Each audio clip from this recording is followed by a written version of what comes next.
The FBI has arrested Brandon Straka, founder of the Walk Away campaign, for his involvement in the Capitol riots. And they're alleging some pretty serious stuff. Like he was telling people to do things like go inside or take a cop's shield.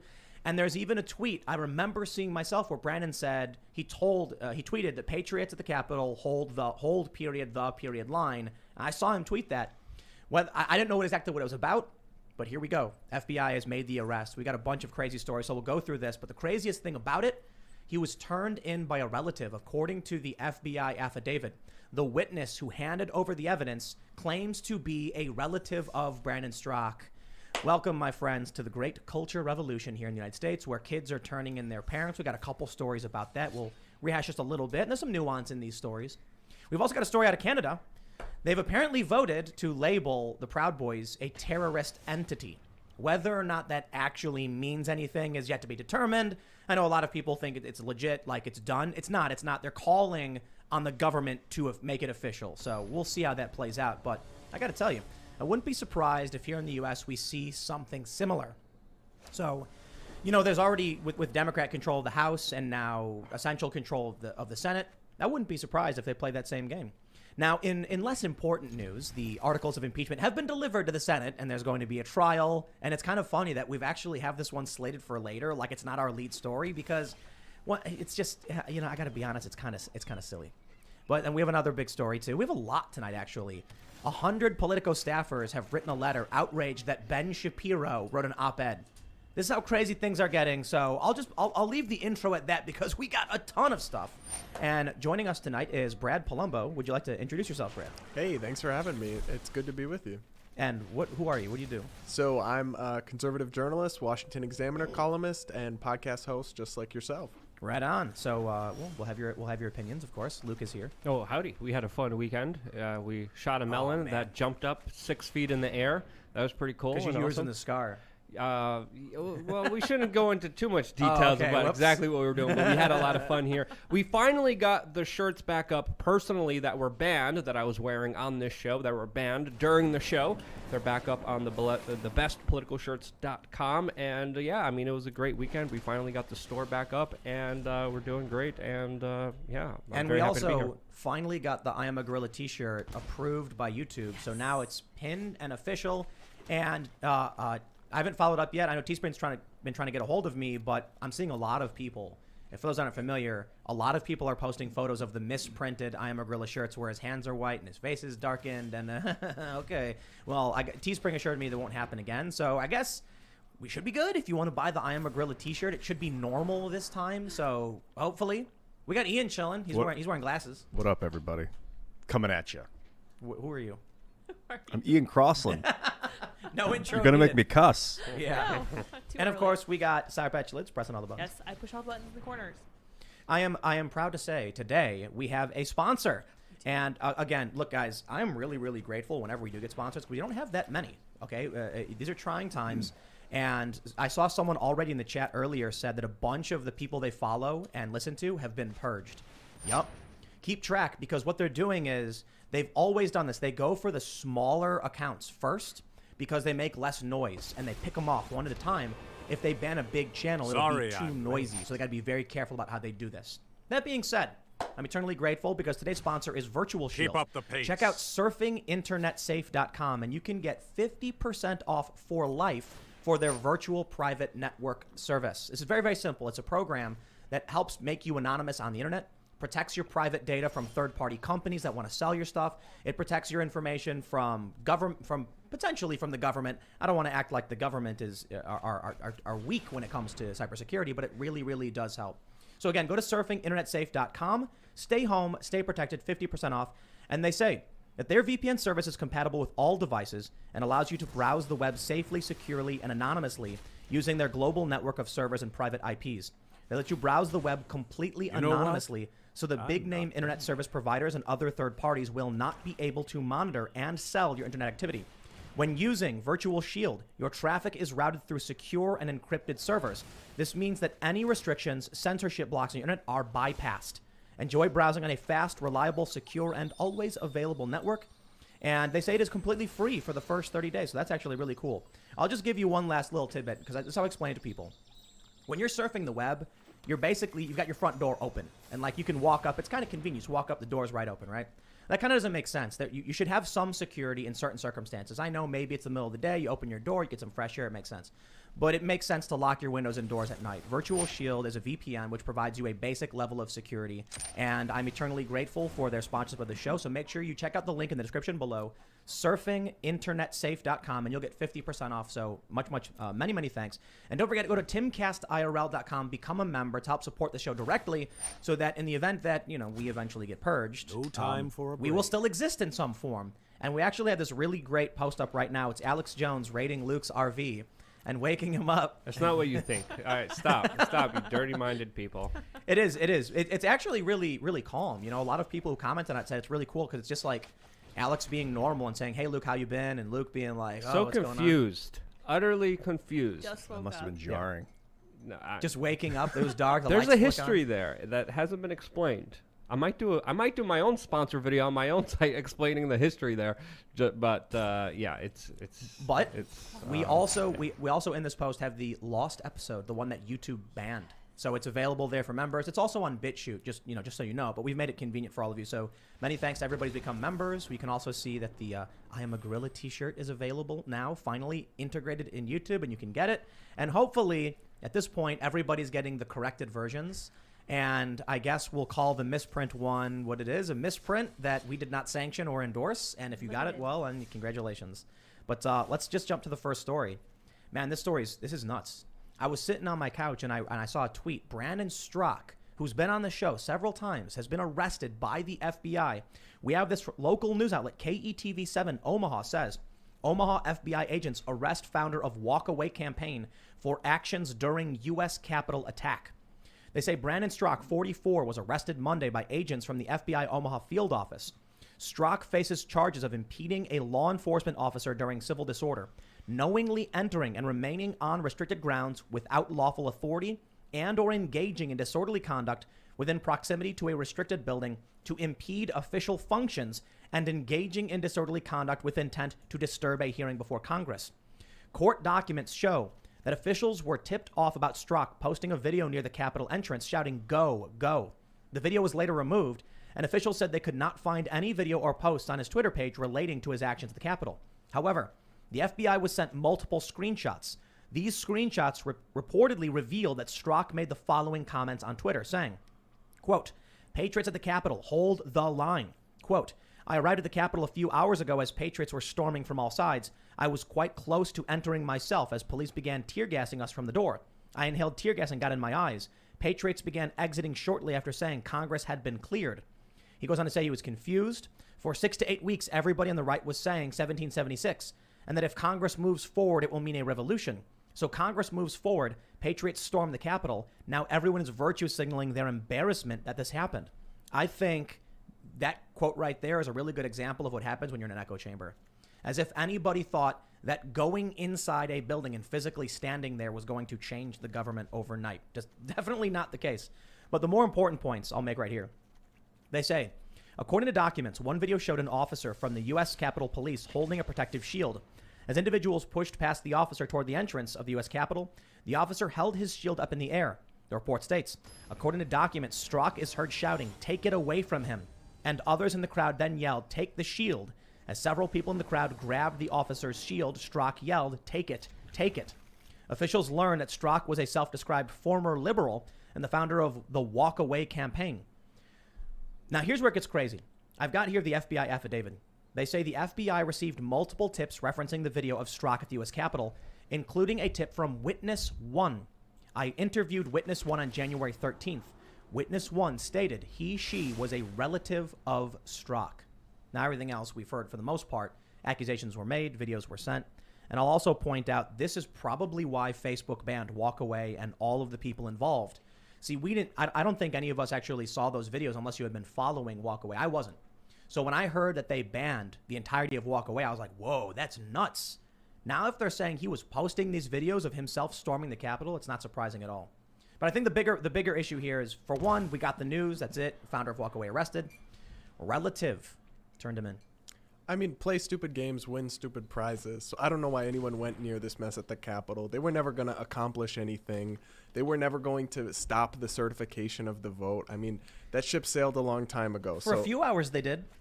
Yeah, they delayed the inevitable at a big cost to them personally. Yep. So wait, I disagree. That shaman who believed he was an alien, he was definitely a threat to national security, and he became very close to being Speaker of the House. I mean, how can you argue against that? Well, it was an insurrection. Wait. Brandon. He was standing in Mike Pence's place. Yes. For the president of the Senate. That legally means he was the president of the Senate, right? That's the idea, isn't it? By physically going in there and standing there, you hold the title. That's the rules, right? Well, is that what people thought was going to happen? But okay, Yes. look. Sorry for interrupting you. Go ahead, finish your point. But I was saying, like, it is disturbing to see people starting to turn in family members. It'd be one thing, right, if it was, there was another story that you and I were talking about before we went live, right, where there's a threat of, like, imminent violence or terrorism. Right. But, like, just snitching on your family members, there's got to be some really extreme circumstances to justify anything close to that. And just posts that you saw from them on Twitter, I would never do that personally. Well, we also have to understand we're in a political climate where it seems like the FBI has been absolutely activated. Previously, before, when it came to other issues, the FBI is kind of sitting around. But now, I mean, they're putting up bulletin boards. They're putting up wanted posters. They're putting up tip hotlines. It looks like they finally, got off of their buttocks and started being extremely proactive and very efficient at their job. When previously, with other cases like the Epstein case, they kind of didn't really do much. And not just that case. Here's what bothers me. No, trust me. There's a long history of the listen. FBI not doing their job correctly. Anybody who actually committed crimes at the Capitol, they should be doing that, right? But where was that during the BLM riots this summer, right? They weren't tracking down every person that smashed a window. No, Brad. Those were peaceful, mostly peaceful And they protests. stopped COVID. And they fought COVID, according to scientific studies that were released and published by CNN News. Are you telling me CNN News is lying and you're cutting me down? I'm telling you. I'm going to have to speak louder, Tim. Okay, sorry, go ahead. Well, no, I'm just telling you though, when they tell you it's mostly peaceful with the burning background, with the building on fire, it might not actually be mostly peaceful. This is a serious problem, man. I've had emails from people saying, like, Tim, you talk about the same thing over and over again, just different times, like same stuff, different day. We don't swear on the show. And I'm like, what do you want me to do? Like, I'm telling you it's happening. It's happening. What I won't do is be like, oh, I'm absolutely shocked by this double standard. The FBI arresting these insurrectionists. And what do we have? We have Antifa still rioting now. Like, they've never stopped. They're still going. But look, I know you guys want to rag on the FBI and all that. But I got to point out the family thing, because you brought up that story of the kid and his dad, right? Mm-hmm. Let me tell you how insane and despicable things are getting. We have the story from the New York Times. Son tipped off FBI about his father, who is charged in Capitol riot. He says, I put my emotions behind me to do what I thought was right. And you know what he thought was right? On his Twitter account, his official link, on Twitter, you edit your profile and you can put a link. Yeah. It's his link to a GoFundMe. This morning, his GoFundMe was at like $90-something thousand. And I was just like, dude, it's one thing to rat your family out. Maybe you have to do it if there's a real threat. Maybe you have to. Right. It's true. It's not so simple. It's another thing to be like, guys, I turned my dad in. Here's my GoFundMe. I'm looking for $100,000. And wait, since then he's raised another about $25,000. So he increased the total goal to $200,000. He's calling it his college fund. Oh, listen, this guy reported his dad weeks ago because his dad was saying he was going to do something big. And I'm like, look, if your dad or your family member was Antifa, and they were talking about doing something big, especially when you have stories of all these riots going on, and you turned them in, I get it. It sucks, okay? But then if you come out publicly and you're like, I'd like to do an interview with CNN and the New York Times and then publish a GoFundMe to make hundreds of thousands of dollars. It's horrible. Wow, dude. Well, you brought up a very important point, because it could have been a scenario where there was a present danger. And at that time, we don't know the interpersonal relationship. We don't know if there was abuse. We don't know any of this stuff. But at the same time, one thing we have to note here, the mainstream media, especially CNN, they're taking this case and they're running with it. They're running, till the cows come home, essentially exploiting this and loving it.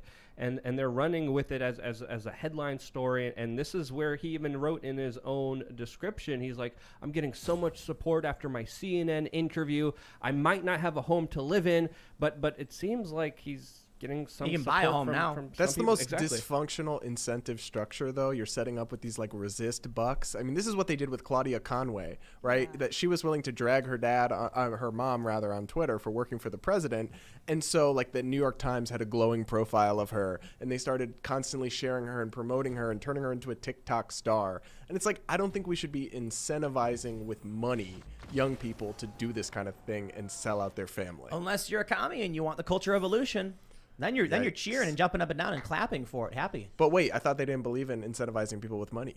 That's the funny thing I said. You know, that's what I was saying earlier, that a lot of these people claim to be socialists or leftists, but when it comes down to it, they're the worst version of capitalists. Everything they complain about capitalism, like the raw exploitation for money, I'm like, what do you think it is you're doing when you literally sell your dad to the state for money? That's incredible. Look, if I had to report a family member, I'd be embarrassed. I'd be saddened. But more importantly, what if it was possible that he could have talked to his dad? What if when he heard his dad say crazy stuff, he was like, yo, Dad, sit down. Let me talk to you. Like, we need to have a family intervention about this. Because saying, I'm going to do something big, just you wait. What does that really mean? It's crazy. Is that when you're like, well, something big, time to call the feds and have him arrested? Did he say it to the kid, or did he write it on Twitter? Well, later, afterwards, he told the kid he would shoot him. So, Okay. but he reported his dad weeks ago. So the dad told his kid that he was at the Capitol, and if he snitched on him, he would do what traitors deserve, and traitors get shot. Oh, well, or this whatever. guy sounds unstable. Totally, I think totally. the kid's in the right here. Well, so his kid reported him weeks ago. All right. And that's what I was saying. A lot of people are immediately jumping the gun, saying, "Oh, don't rat on your family. That's messed up." And I'm like, I don't know if your dad's saying like, No, that's you fine. know, It's the fundraising part that's Right, a little right, that's questionable. Yeah. Is he so the kid's like homeless now? Did he lose his last parent? no, I don't think so. Well, he wrote in his I description. might be kicked out of my Yeah, house yeah, due to my that's- involvement. Yeah. I might be. That's fundraising. Dude, I got sympathy for that guy, that kid, because that's a weird. If your dad threatens to shoot you and goes and does some illegal act, that, Oh, and absolutely. you have to distance yourself from your family when you're younger than 18. Is he? I would I don't know. imagine. Well, it could go Yeah, either way. maybe. We don't know His what future could happened. be shattered. We don't know what happened personally between these two individuals and their personal relationship. It could be that he was making an offhanded joke and wasn't that serious about it. It could be that he could be an abusing father that beat his children and literally threatened more harm on them. Yeah. You know, so we don't know exactly Look, what look, happened look. there. But it's, again, it's the fundraising. Check this out. On his GoFundMe, he keeps saying like, I'm raising. Well, let me see. What, Wow. He goes, I'm raising the goal to 100,000 from requests, and it's staying at 100,000. Thank you, everyone, for your messages. They all have been read and cherished. Thank you. People have requested again that I move the goalpost once more. I'm sorry about saying it would stay, but you guys have been persistent, so I gotta ask for more money. I guess I Wait, gotta there's- take more money. There's one more. I moved the goalpost once more people have been requesting. It's just, listen, it's not me asking for the money and increasing the goal. It's that people keep saying, dude, we want to give you money. You don't need to increase the goal to make money. If your goal is $5,000, people can still keep donating. Increasing the goal has the purpose of making people think you haven't reached your goal yet, so they're more likely to donate. I doubt. Well, no, look, there probably are people saying like, hey, increase it, right? And he's like, I guess. Okay, but just from a raw perspective, you kind of have to respect the hustle. Yeah. Oh, yeah, totally. Yeah, I guess he's a capitalist. And you know, I'll be completely honest. The money he's taking, this is a really funny question when it comes to money. People are like, you're getting paid by, Soros or like the Koch brothers or whatever. And I'm kind of like, who would you rather have the money? The Koch brothers or me? Like, isn't it a good thing that these organizations lose money giving it away to other people? They lose that power. Yeah, we don't have Wait, this you're kind getting of. paid by the Koch brothers? No. The Oh, point I'm okay, making good. is, I don't know what this Scared dude's me there. politics are. He's probably not particularly political, but he's now taken 125 grand from, establishment and tribalist lefties. So it's like, I guess better he has the money and spends it on whatever he wants to than a bunch of, crazy people. Like, it's better than Mitch McConnell taking $150,000 from the NRA, probably, because it's like grassroots at least. Wait, what? Like, we're talking about people donating money and receiving money. Like, I'm these saying- politicians that are getting hundreds of thousands of dollars from corporations. We don't sit here and talk and complain about each of those, but it's probably way worse than a kid going on Oh, GoFundMe right, right. and taking like a What I'm saying is this kid's probably going to like buy a car and then just like go drive around and do nothing with buy it. crypto. But the people who should have buy the some money in the first Bitcoin. place Yeah. are going to be like promoting fringe political causes and stuff. So it's like, I guess if guess- he takes the money and he just like, goes to school with it, I guess he's influencing one person. He's paying them to influence him instead of paying to influence others. You know what I mean? But it does incentivize more of this. Right. That's the main issue. That's why. Right. It's If he gets it, then a bunch of other kids out there whose parents maybe are not that crazy are going to see the money, and maybe the next one. I mean, I'll give this guy the full benefit of the doubt. Maybe his dad was crazy. Maybe he had to do this, right? But there's probably some kids out there who look at that and are like, I want to get a slice of that, and maybe they will not be telling the truth when they do it. Yo, the chick who turned in her mom. Hold on. Wait, is this the same one? Oh, no. There's many of them. That's the thing. This didn't just happen once. It happened a couple times, and as you said, you can only imagine if your dad says eat your vegetables, your kid's gonna look back at them like, I could call the FBI on you buttocks right now, fool. The Nazis and the communists, the Russian communist Soviets would be like, turn them in, do the right thing, or maybe or through threat of force, and now they're doing it through bribery. Well, it's this new world order. Check it out. The young woman who turned her mother in has raised $73,391 of her now $150,000 goal, and of course she's going pay for college.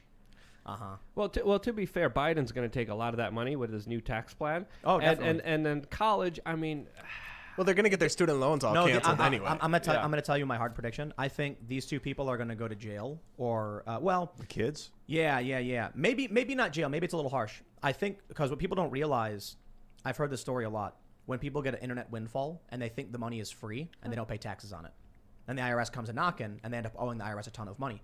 So this dude who's getting all of this money for college could be argued that by putting that. So I'm not a tax lawyer, but what I've been advised is if you want to give someone a gift, then there can be no consideration. Consideration being a contractual term, a legal term.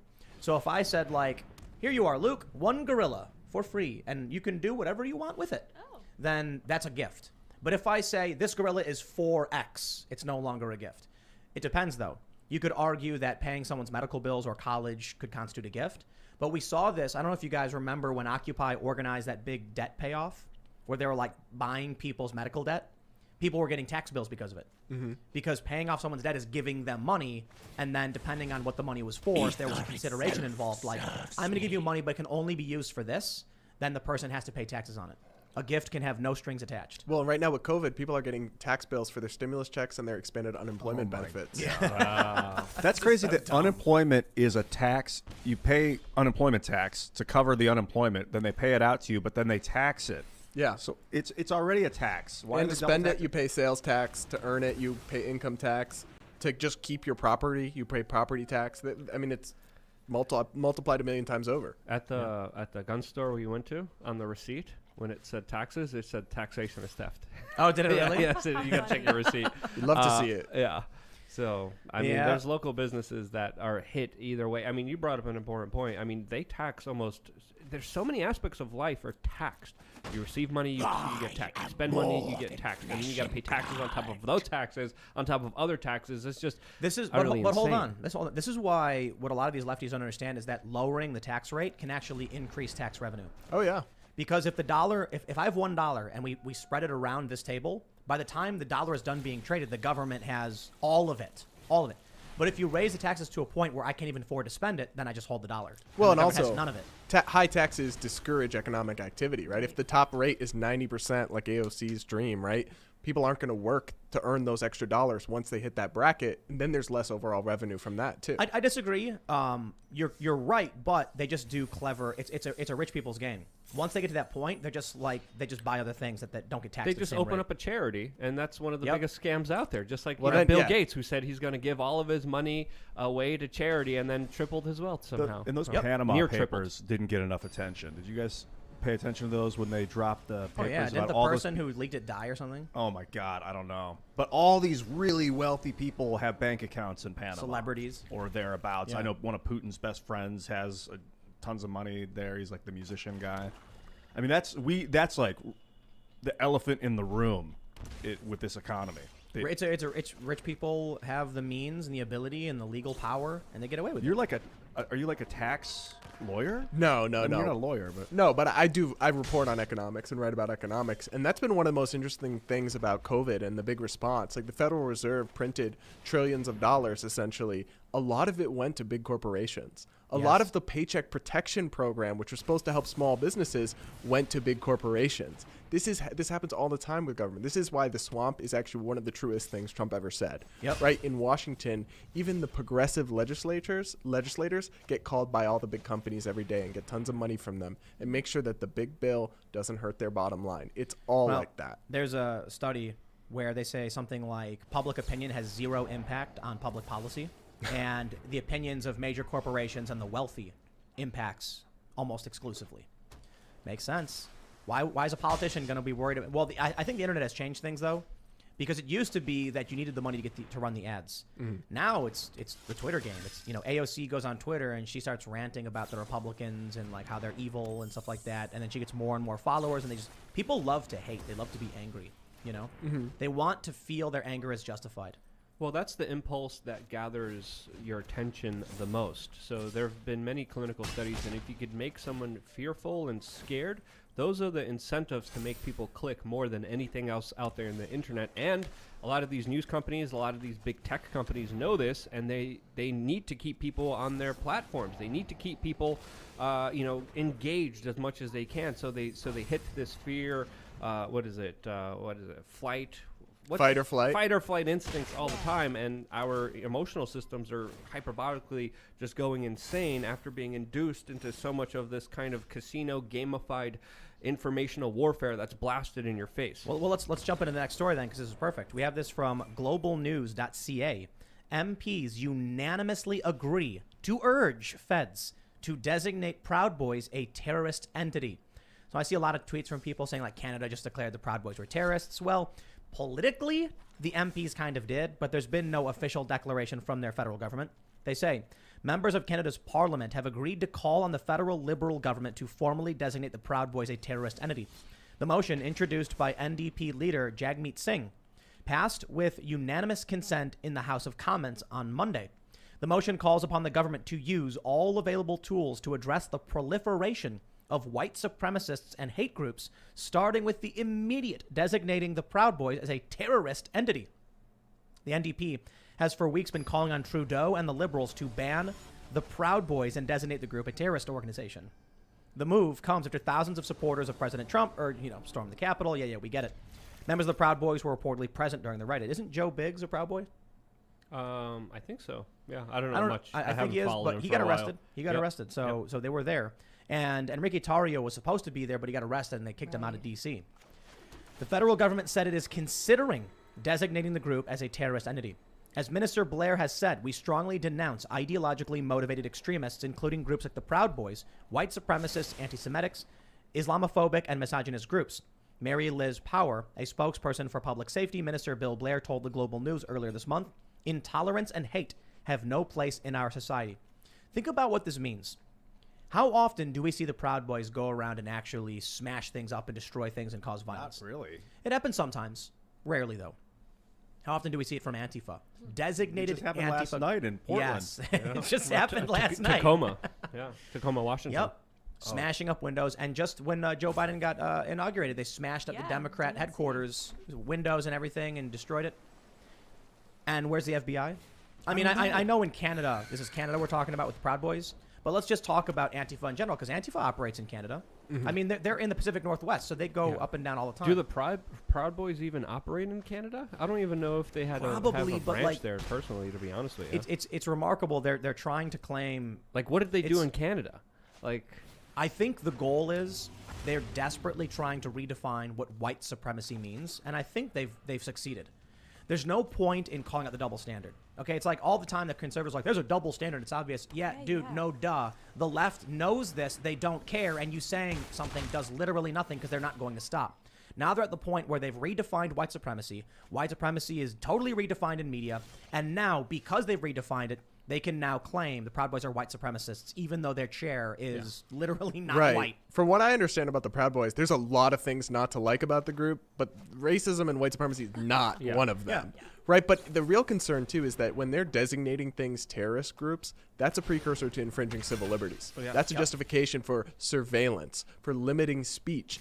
And that is something you got to watch against, because that's how authoritarianism creeps in. They've actually started to do something similar in the U.S. here after the Capitol attack. Tulsi Gabbard has come out and warned against this. Don't let them use the Capitol attack as an excuse to expand the national security state and crack down on civil liberties. To be fair, I think Rashida Tlaib did as well. She did. And I'm a huge critic of her, but I was like, okay, Rashida, go off, queen. Yes. Right on. I agree 100%. I won't say that very often, but they need to magnify the threat to, of course, get what they want, and that's more power, more authority for them. And if the Proud Boys did commit terrorism, if there was a terrorist attack done by the Proud Boys, label them a terrorist organization. But can you even tell me an act or a single day where the Proud Boys did anything in Canada that justifies this? Well, not so much Canada, but there was that one time where that guy was walking out the street and he got shot. Oh wait, that was Antifa who shot and killed the Trump supporter. Sorry. Yes. There was the time the Proud Boy used a bike lock against someone's got whacked head, right? with a retractable baton. I guess those Proud Boys all in black with their faces. No, that was Antifa. Oh, that was Antifa. Yeah. But to be realistic, there was in New York when Antifa showed up to the Gavin McInnes speech, and then the Proud Boys ran at Antifa, beat the crap out of him, and then started laughing about it and streaming it, and they went to prison for it. So even when they actually do, the Proud Boys argue they didn't start the fight because Antifa was surrounding and harassing, and Antifa did rob a guy who was leaving the event. Still, if you're not don't swing, defend. And if they start a fight, well then I understand defending yourself and ending that fight, but you don't want to be the person starting the fight. Now these guys went to jail. It's also because they cooperated with cops. The cops were like, "What happened? Here's exactly what happened." They said, "Okay, gang violence, going to prison." Antifa refused to cooperate. Yeah. They're gone. They're safe. Now I'll tell you how things get creepy. We're talking about Canada, right? Oh, this is going to have a direct and immediate impact on all of the Proud Boys in the United States. You know why? You guys know about the Five Eyes Spy Club, right? Mm-hmm. Yeah. Luke, I know you do. Ian? Yeah, I know. Brett? I've heard of it. I don't know, no. So we got Canada, Australia, New Zealand, the U.S., and what is it, South Africa? Or the UK, the UK. The United Kingdom, yes. The Five Eyes Spy Club. It's very clever. It's really simple. You see, spying on American citizens, actually against the Constitution, is illegal, right? You can't. In theory, no, but in a lot of ways, there's still some barriers. What happens if Canada spies on an American citizen? Oh. And then the U.S. says, "Hey, Canada, you know anything about Enrique Tarrio? You called him a terrorist. Are you spying on him? We are. Can we look at that? Yes, you can." I see how this works. Yikes. Yep. And it's been that way for a long time. It was actually it was Edward Snowden, I think, who revealed a lot of this stuff. This manipulative, this circuitous game they play where, well, you can't spy on people in the U.S., but Australia can. There's probably still some restrictions on whether or not the U.S. is allowed to look at certain things and can be sued over. But look at what happened with Michael Flynn and unmasking. Well, in theory, was the right response. And look at, there's probably so much more that we don't know about because people like Snowden don't get the pardon, right? And so there's so many whistleblowers that probably haven't come forward because of that. So the surveillance state and the spying is always crazy, but it always is crazy because it's only like the tip of the iceberg. There's so much more there that we don't know about, and I wonder sometimes just how bad and how pervasive it actually is. Dude, hold on. What is it? You smoke bombs. Smoke bombs. Yes. So we went to an airsoft store, and we got some airsoft stuff, and some of it is just like the colored smoke, so for like signaling, and I don't think it's really good for a smoke screen, is it? No, it's just for like signaling your side or whatever. Yeah. For like 10 seconds. We didn't post anything. Our ads were like dog food and stuff because Luke's got a dog, and then we were downstairs and the box on the shelf. No one mentioned it. No one talked about it. Nothing was going on. We didn't go to any stores. It's been weeks. Yep. And then Luke was like, "Should we try one out?" Sure. Picks it up, throws it, and we sit there and we're like, meh, whatever. We go inside. What was it, 20 minutes later? Yep, I check my phone, and it's an advertisement for smoke bombs. What? Yeah. We didn't. But this is like the fifth time something like this has happened. So it's utterly, if Facebook has that type of technology, imagine what the CIA has. Or other intelligence agencies. The CIA, like the former head of John Brennan, that compared libertarians as a part, pissed me off. And nativists as a threat to national security, as a threat to national democracy. There was this Twitter user, Spike Cohan, and he said, this stuck with me very much. He said, quote, a silver lining to the Biden administration labeling libertarians terrorists is that soon the CIA will probably start giving us money and weapons now. And I'm like, this is by Spike Cohan, not my idea, but I'm like, that makes a lot of sense. If history repeats, that's exactly what's going to happen here. But we're seeing this kind of, this term white supremacy being vagued all the way to nativists, libertarians. Well, it's everything I don't like is racism, and then I don't have to engage in actual political argumentation. Exactly. But the losers there are the actual victims of racism, because when everything is racism, nothing is. Yeah. So it actually just undermines and dilutes the word, because real racism, that we literally would all agree, is horrible, and it obviously does still exist. But when they've just started becoming calling everything they don't like racism, But you know why they're doing it? to win the argument. Because they're racist.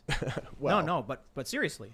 So you look at the efforts in California to repeal their Civil Rights Act and their Constitution. Yes, they are racist. They want special laws for people based on race. We, who don't like racism, oppose that. Well, this is like Joe Biden. He said that he will be conditioning his COVID stimulus aid to specifically favor African American and different minority groups. That's illegal. That is it's definitely illegal, but also it's like the opposite of American values, right? We want, or at least we used to want, equality under the law, and now they're like, actually, we want inequality under the law, but woke. This spying thing reminds me of Captain America: Winter Soldier, where the bad guys, Hydra, develop an algorithm where they can target people who are basically deviant, and then their plan is to just kill them all with these airships. That's what the movie's about. So I have to wonder, Facebook, it has been reported, knows when you will poop. What? Yeah. No. Yes, 100%. How? So first, considering the power of their AI, I think the average person could just be like, yeah, I'd imagine their algorithms and artificial intelligence are strong enough to determine and make these predictions. But it's actually really simple. You have a pattern of behavior. They know where you work, right? You're in your house, your phone location service is on. Every morning around 8 a.m., you leave and go to Starbucks where you work. They know. Then you leave Starbucks around noon and go to McDonald's. They know when you ate. They have general understanding of the average person's, waste cycle after eating. But they also know when you enter a room and stop moving. So they can actually now predict when you will be going to the bathroom. They know actually where you will eat before you do. So there's simple things that these algorithms can find. If somebody, let's say on your location services, you went to Salad Works or whatever, I'm sure that's the place probably, right? And they're like, okay, someone who ate leafy greens is more likely to do this tomorrow. Yeah. People don't realize these simple things that are seemingly meaningless have a huge impact. Let's say they see that you've gone to an ice cream shop or whatever. They're going to be like, oh, okay, tomorrow he's not going to be feeling well because he's eating a bunch of sweets and candy. They can predict your behavior. Think about how simple it is. Look, if someone told me I went and got a whole bunch of Taco Bell last night, I'll be like, oh, you're going to be taking a dump for a long time. No offense, Taco Bell, your food's good, but come on. That's when the premium advertisements come in after the Taco Bell. Now people are going to get Taco Bell ads? Yes. No, but like if someone told you they went and ate a bunch of garbage fast food, you would immediately assume like your stomach's going to be screaming at you. Think about what an AI can discern based on all of these other things. I'd imagine the CIA knows what you will do before you do it. Yeah. It's like pre-crime. Especially with all the selfies everyone keeps taking and photos of themselves. I mean, some people take like hundreds of photos of themselves, and I'm like, what do you think you're doing with that? You think there's, it's all being fed into these machines. Like this was another big story that these selfies are automatically being scraped by MIT and other institutions to create artificial intelligence. How do you know they do the face morphing app? It's because they have everyone's faces, and then they've like created an algorithm that tracks. So why is it that no one cares? When I talk to other people my age, right, like other people in their 20s, and you tell them, that Alexa, the FBI can hear you right now. They're like, LOL, okay. They've grown up like that, and I guess people really don't care. How do we make them care? I don't know. I don't think they ever will. It depends on how much the government uses that power to overreach. But ultimately, look. If you're a criminal and you're at home and you say something about what you did and it's used as evidence, then you're a dumb criminal. Like you have, right. There was actually a story where there was a murder, I guess, and someone had one of those fancy little Amazon devices and it recorded like everything that happened. And then they were like, how? And it just, I don't know, it must have been an accident. No, it's because it's recording everything you say. In order to actually know you're talking to it, it has to have its microphone turned on all the time. Now, they say they're not really tracking or anything, and maybe that's true, but I just kind of don't think it is. I think you'd have to be naive to think so. Well, this is the crazy thing. This has been happening for a very long time, even before Edward Snowden. I remember walking up to the head of the NSA and the CIA, General Hayden, and I asked him, hey, your NSA agents were caught spanking it to people's private photos that through their text messages before Snowden. He was like, no, it doesn't. No, that never happened. I'm like, yes, it did. There was even mainstream news articles about this, and he lied right through his teeth. John Brennan, also another individual, former head of the CIA, lying through his teeth, and now he's bragging about Biden's intelligence agencies being laser focused on libertarians, and it's absolutely insane. Let me tell you something crazy. Have you ever seen the photos of Mark Zuckerberg at work? Yep, and then you see his computer. Yep, he's got tape. He's got tape over his camera. Not just that, but also the microphone. Right. Yep. Also. But wait, there's more. So there's a phone. It's called the OnePlus 7 or something like that, and it has a manual mechanical camera. So the front-facing camera has to actually go and like come out the top. Most phones, the front-facing camera is just right there, always staring you in the face. You'll notice people like Zuckerberg will put tape over it. So my friend who has the OnePlus with the mechanical camera noticed that randomly on different websites, the camera will just open. Like, what? Like, But think about it. That would freak you out, right? Right. Why doesn't it freak you out that you got a camera on the front of your phone all the time and you never know when it's like filming if a kid is born into, if there's like a flood, we would all be like, oh, there's a flood, we got to do something about it. But then if kids are born during the time while the flood's already happening, it's just normal. Yeah. Yep. The New York Post also had an article not so long ago, and their title was "Covering Up the Camera Could Damage Your Laptop." Apple. Wow. And then below it, all the comments are like, "Nice try, Fed." But we got to understand the larger implications here, because we have a president, Joe Biden, who bragged. He openly bragged in 2001 about how he wrote the Patriot Act in 1994 and how it was right-wingers and libertarians who fought against it. My video started with him saying, look what I did. I did this. I created the Patriot Act. Now we're passing it through after 9/11. Now they're talking about working a new Patriot Act 2.0 that many prominent Democrats are bringing forward that will give them even more surveillance power than they already have. Already, NSA agents were caught spanking it to your private text messages and your private photos.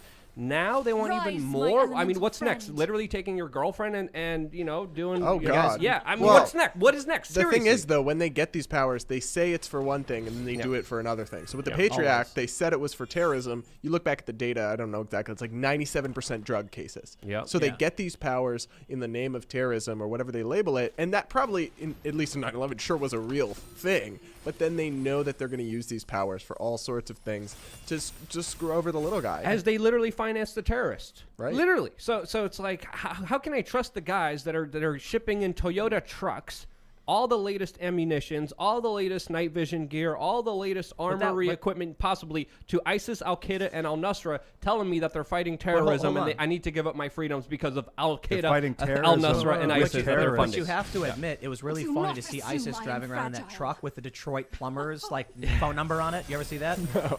Yes. So there's like a video of like ISIS guys in a truck, and the truck says like, Jim Bob's Plumbing, Detroit, with a phone number, and people are like, what?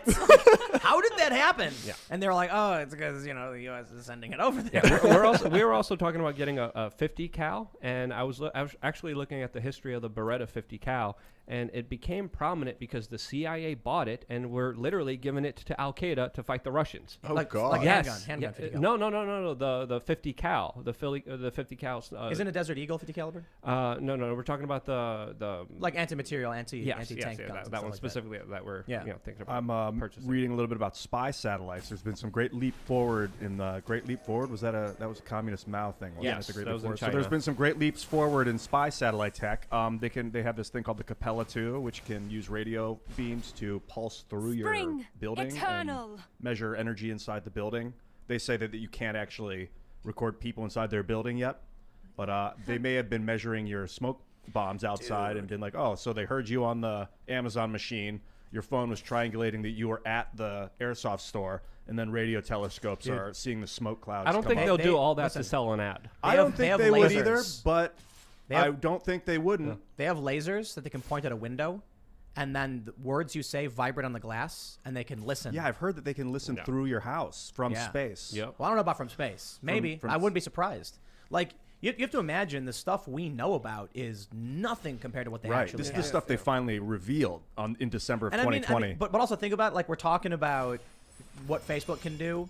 wow, I wonder what the feds and the CIA can do. It's like, dude, they don't have to do much. You're walking around with a microphone and a camera and a tracking device all day. They know where you are. They coordinate with Facebook, with Amazon, and with Boston Dynamics and other Capella, these companies, companies to get all the techs to work together. I'll tell you, no one's going to care until people, as long as people are fat, they're happy. You know what I mean? You give people food, and you're not going to get a revolution. I just don't see it. You know what I mean? You might get, for whatever reason, these people storming the Capitol thinking there's a revolution going on, but I think what we've seen in many instances, for the most part, people have to be in real dire straits where they feel desperate and nothing can solve this problem. But as long as people are being fed, they'll sit around and just eat. You know what I mean? Yeah, they're not really scared. Well, they feel like they have nothing else to hide, but they better hope they never piss off anybody powerful. Yeah. I mean, that's how this goes. It's never the well-off and well-connected who have to worry about the government infringing on their rights or screwing them over. No, it's going to be the little guy, and it might be too late at that point. I mean, actually, I disagree a little bit. It's if you're in the club, you're in the club, but there are probably some people who gain upward mobility, and that's when you're in trouble. Do they need to remove you before? If you get it, if you go up the wrong way. Yeah, if you're a Joe the plumber, why would they care? They're gonna be like, I don't know. If they need a patsy, I guess. But then it's like a lottery ticket's chance they frame you or whatever. I just don't see that. What I do see is they're gonna be keeping a hard eye on anybody who might gain too much power and threaten their club and their the upper elites and all that stuff. I mean, that's what Bill Benny. Well, look at Trump. Yeah, well, Bill Benny said this a long time ago. He was at the intelligence agencies saying, why are we collecting data on everyone, everything? Why are we catching this vast net and losing ourselves in it when we could do strategic spying on actual jihadis, on actual threats that pose a danger to the American people? But we're not doing that. We're not effective at stopping any terrorism at all because we're collecting as much as we can. What are we going to be doing with all of that data? I'll tell you exactly what happened. So there's Bill Benny. He's an NSA whistleblower, right? Yes. And he's talking to some guy. He's like, isn't it weird, that we're not actually stopping any terror? And the guy laughs and goes, Bill, it's because we do it. And then Bill goes, wait, what? And the FBI guy goes, wait, what? And then they just throw him out of the building. Like, oh, he wasn't supposed to know that, was he? Well, he retired, and then of course he faced the prosecution for whistleblowing and revealing that the government was spying on every little thing you were doing. This was way before Snowden, these revelations. He was like, I was telling you they could do this, but you didn't have the hard documents. He's been saying this fine. Every phone call, they know exactly what you're doing all the time. He went through the official chain of command and whistleblowed officially, and they still went after him, and they still hurt him. And it took Edward Snowden literally taking the documents, releasing them to Glenn Greenwald, and getting them out there to the world. And there's still a lot of questions about where's the rest of the documents as well. So think about this. If this is what the U.S. government is doing, what is China doing? Yeah. What are they doing with TikTok? Yeah. What are they doing with all the data they have on Americans? They're watching you poop. Right. They're probably doing more than that. They're probably watching you to create blackmail files on everybody that's going to end up working for the government. Mm-hmm. So they can shake you down. And right now there's like an NSA guy, an FBI, and a CIA guy, and they're all watching this podcast with popcorn going like, yeah, it's totally right about China, man. Like, that's a good point. But they're not watching the show on YouTube. They're watching through our phone cameras. Luke made a really good point. Are you watching Timcast IRL? Yeah, but I'm assigned to Ian, so... It's funny, there's a meme about my FBI agent. Have you ever seen that? Oh, yeah. Yeah. It's like people... it's a joke. It's like, haha, and we know what's happening and we don't care. Eventually, I think the main issue is whether or not they abuse the power. Mm-hmm. Like, cranking it to someone's girlfriend or something and getting caught doing it. Which they did. Right. It's are they actually going to infringe on your life? I care about it, but I feel overwhelmed as if we're in an avalanche that's going down the mountain and we're in the snow I care that there's an avalanche, but I'm not concerned with stopping the avalanche right now. But I'm concerned with surviving. It's all about positive mental attitude. Oh, okay. So we're in the avalanche, right? I'll just will the avalanche to stop. No. It's all these people are screaming. I'm just sitting back as the avalanche goes down, and I'm chilling. It's kind of fun, you know what I mean? Like when you're skydiving and you realize your parachute's down, you're like, well, at least I get to enjoy myself. Whee! And so we know the avalanche is going to go off the cliff, and we're all doomed. Ride the avalanche. That could be another shirt. Just surf it. You know what I mean? You can't stop where the avalanche is going, but you can throw down your board and just cruise while you can. And there's this thought that maybe we can stop the avalanche. or redirect the avalanche? No, because if if anyone becomes a threat to derailing the narrative, derailing the agenda that's set for you, the NSA, the FBI, with their predictive programming algorithms, with their pre-crime technology, could figure that out. They could say, oh, he's growing in popularity, he's getting a lot of followers, he's reaching a big mass of people. We need to intervene because he's heading towards a trajectory towards actually making some substantial changes in our government. Yes, stop him immediately. You're overthinking it. They don't need to do that because they have their shills and their useful idiots already. Which brings me to the next story. Yahoo News. 100 plus Politico staffers send letter to CEO railing against publishing Ben Shapiro. And this is an example. So what we're just talking about is that if you're starting to become too influential, too powerful, they'll come after you, try and take you down. If what you're saying goes against the established narrative, they will try and stop you. Ben Shapiro is fairly mainstream conservative, so he's not that threatening. But there are many people, and they've been banned. Parler, for instance. Parler is a threat to the narrative, banned. Now, Ben Shapiro is still not perfectly aligned, so he's just outside where they want the narrative to be. Here's what happens. Yahoo says, more than 100 Politico staffers signed onto a letter to publisher Robert L. Britton expressing disgust with allowing right-wing firebrand Ben Shapiro to guest author one day's edition of the Playbook, and with the outlet's subsequent handling of the fallout. Earlier this month, the Beltway news outlet handed over the keys to its signature news product to Shapiro, a talk radio host and pundit who has long been one of the most controversial voices in right-wing media. That's actually 100% not true. In right-wing media, Ben Shapiro is not controversial at all. He's actually fairly... I was going to say, with all due respect, tepid. Like, you're not turning on Ben Shapiro and hearing some ranting lunatic calling for insurrection. You're hearing a guy giving his opinion, and it's like... Lawyer. Yeah, he's a lawyer, and it's just very much like, oh, that was a good point, Ben, and it's very normal. But the worst thing about this is that it's journalists doing it. To me, I can say this as a journalist. They're not journalists.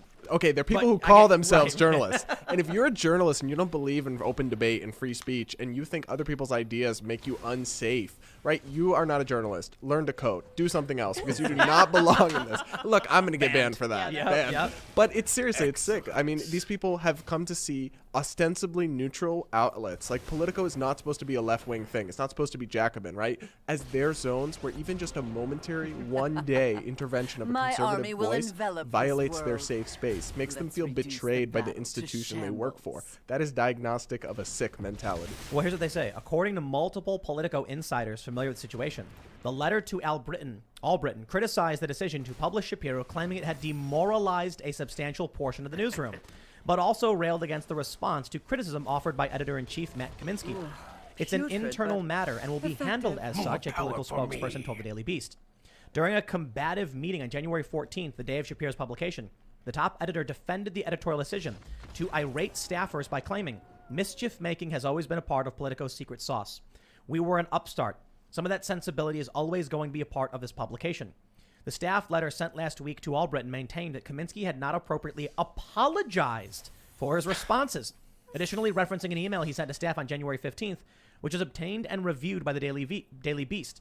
The top editor expressed regret for his initial response about making mischief, but reiterated that publishing Shapiro was part of his hopes to experiment and mix things up. And that's why they don't like it. Because I'm sure there were a lot of new conservatives who came to Politico and liked what they were seeing, and there were probably some moderates who heard an opinion they hadn't heard before. But let me tell you why this is all BS. It's very, very simple. Remember when there was a collective scream that we all could physically hear when Tom Cotton wrote an op-ed saying, send in the troops? Mm-hmm. It was like one day I just heard, and I was like, what's happening up in my window? I could hear it everywhere. I was all of these leftists screaming in news media, by the way, about how awful it was that they dared publish this in the New York Times. Send in the troops, Tom Cotton said, to end the riots in Portland. And then they sent in 25,000 troops to Washington, D.C. to prevent an insurrection. Oh, but that's different. That's okay. Now they're all happy. Now they're all like, well, it's good that we have our security here. They're keeping us safe. Apparently, Nancy Pelosi requested crew-manned machine guns in a civilian. Yes, this is was it Ken Cuccinelli? I think you said this. Yeah. It's a remarkable. In a civilian town, in a city. I know it's federal jurisdiction. I should say, Ken Cuccinelli said she requested this of them. Could you imagine what would happen if a bunch of unarmed Trump supporters, well, some of them were armed, But a large group of angry Trump supporters were like waving Trump flags and like shaking a fence. And then Nancy Pelosi was like, use the crewman machine guns. And they started going, there's civilian buildings nearby. You can't do that in a city. Are you nuts? So apparently they were like, no, we don't do that here. Like, that's not how things go. Where's the outcry from the left now? So they're complaining about Ben Shapiro. No, it's not fair. You're publishing him. But we know their complaints are BS. There's no conservative they would accept. I mean, unless a conservative that's just going to confirm all their beliefs and go totally never Trump and become Jennifer Rubin, Max Boot. Yeah. But here's the thing that bothers me too. It's not even that they were objecting to the content of what he wrote. They were objecting to just him as a person being allowed to speak in that platform because of like tweets from 2007 or something that upset them. It would be actually at least something we could fight against and debate if they were saying that column was bad and shouldn't have been published. No one cares about, none of these people freaking out about it could tell you what he wrote. Most of them didn't even read it, I would bet. I don't even know what he wrote. $1,000. It was about impeachment. It was about saying, well, here's why Senate Republicans aren't going to support impeachment. I talk to them. They tell me this. It was not even very opinionated. He said Democrats overplayed their hand. No, he might have. But my wife's a doctor. Right. The funny thing is he does have a style that can be, like you said, kind of combative, but he's very mainstream. He's not the razor firebrand that you'd think these people couldn't handle. If they can't handle him, there's no one they can handle. Right. But the problem is that they frame their opposition to him as a matter of safety, and that will never stop bothering me. Ben Shapiro's ideas make other people unsafe. Well, then there's something wrong with you. You're not an adult. You need to return to 5th grade and develop the emotional stability of a grown human being. But you know what, man? I read the story a long time ago about this family that was on a beach, and then it was a dad, his wife, and their like 2 kids. And then all of a sudden they saw a large black wolf walking down the beach, and they panicked, and they swam out to this rock that was like 20, 30 feet out, and they huddled together on it, shaking, dripping wet for warmth as the wolf paced back and forth. And it was like this harrowing experience the man had recounted. And I was thinking about that, and I'm like, I wonder what would have happened 200 years ago. Would he have pulled out his like flintlock pistol and his sword and said, protect the kids, bang, and then like drew his sword to protect them from the wild beast? Or would they have hidden and shivered? I'd imagine back in the day when we were faced with these very serious challenges and men literally walked around armed all the time, something like that probably wouldn't have happened. If it was a couple hundred years ago, well, let's say even 100 years ago, they probably would have had a gun on his belt, when he probably would have just shot the thing or something like that. Now, today's day and age, you still have circumstances where a dude who lives out in the middle of nowhere with his family is going to be armed. But the point I'm bringing up is, like, I read that story and I thought to myself, like, are we gradually just getting weaker and more scared of everything? I think the answer is yes. And this story is a perfect example. Ben Shapiro's opinions now make you unsafe. So you have these colleges where they say things like that, their speech is violence. Like they literally now think but think about it. You have these kids who grow up where they get participation trophies, where no one's allowed to pick on them or insult them in any way. And then they probably feel real physical pain they can't deal with when someone calls them like a stupid doo-doo head. They're like, oh, it hurts. I've never experienced this pain before. It feeds into itself, right? Because if you start not being exposed to different ideas or different opinions, you don't ever develop the thick skin, and then it just becomes more and more out of control to the point where because the thing is, when they can frame other people's speech as violence or endangering their safety, that is the necessary precursor they have to get to logically argue they should be allowed to shut down that speech preemptively. Because if it's just really offensive, most people won't agree they should be able to shut it down. Well, to bypass the First Amendment. Right, exactly. They didn't even do that here. They said that this demoralized the newsroom. And most of their complaint was with this guy who said that part of what Politico did was cause mischief. So they're not even saying that it was making them feel like they're in danger. How pathetic was it? How pathetic was it to even claim having Ben Shapiro write an op-ed was mischief? It's not. It's really not. He's a mainstream, high-profile, prominent conservative, one of the biggest podcasts in the world. It was boilerplate, too, the actual article. The article was not controversial. He's written some controversial things, right? It wasn't like he was writing about trans issues. It wasn't like he was writing about abortion. He was explaining Senate Republicans' rationale on impeachment. It's like you said, they were objecting to him. Yes. He could have walked in and said, hey, I'm Ben Shapiro, and they would have went like, oh, they let him in the building. And they would all scream, and like one guy jumps out the window. And then he's like, okay. But I will say it only helps him, right? It's like it is an example of like they only confirm everything he says about the liberal media when they do stuff like this, and they don't seem to realize that they're just proving his point. And they're only propping him up. That's another thing we have to understand here. Like this is backfiring, and luckily it is, because sometimes it doesn't, and they get their way.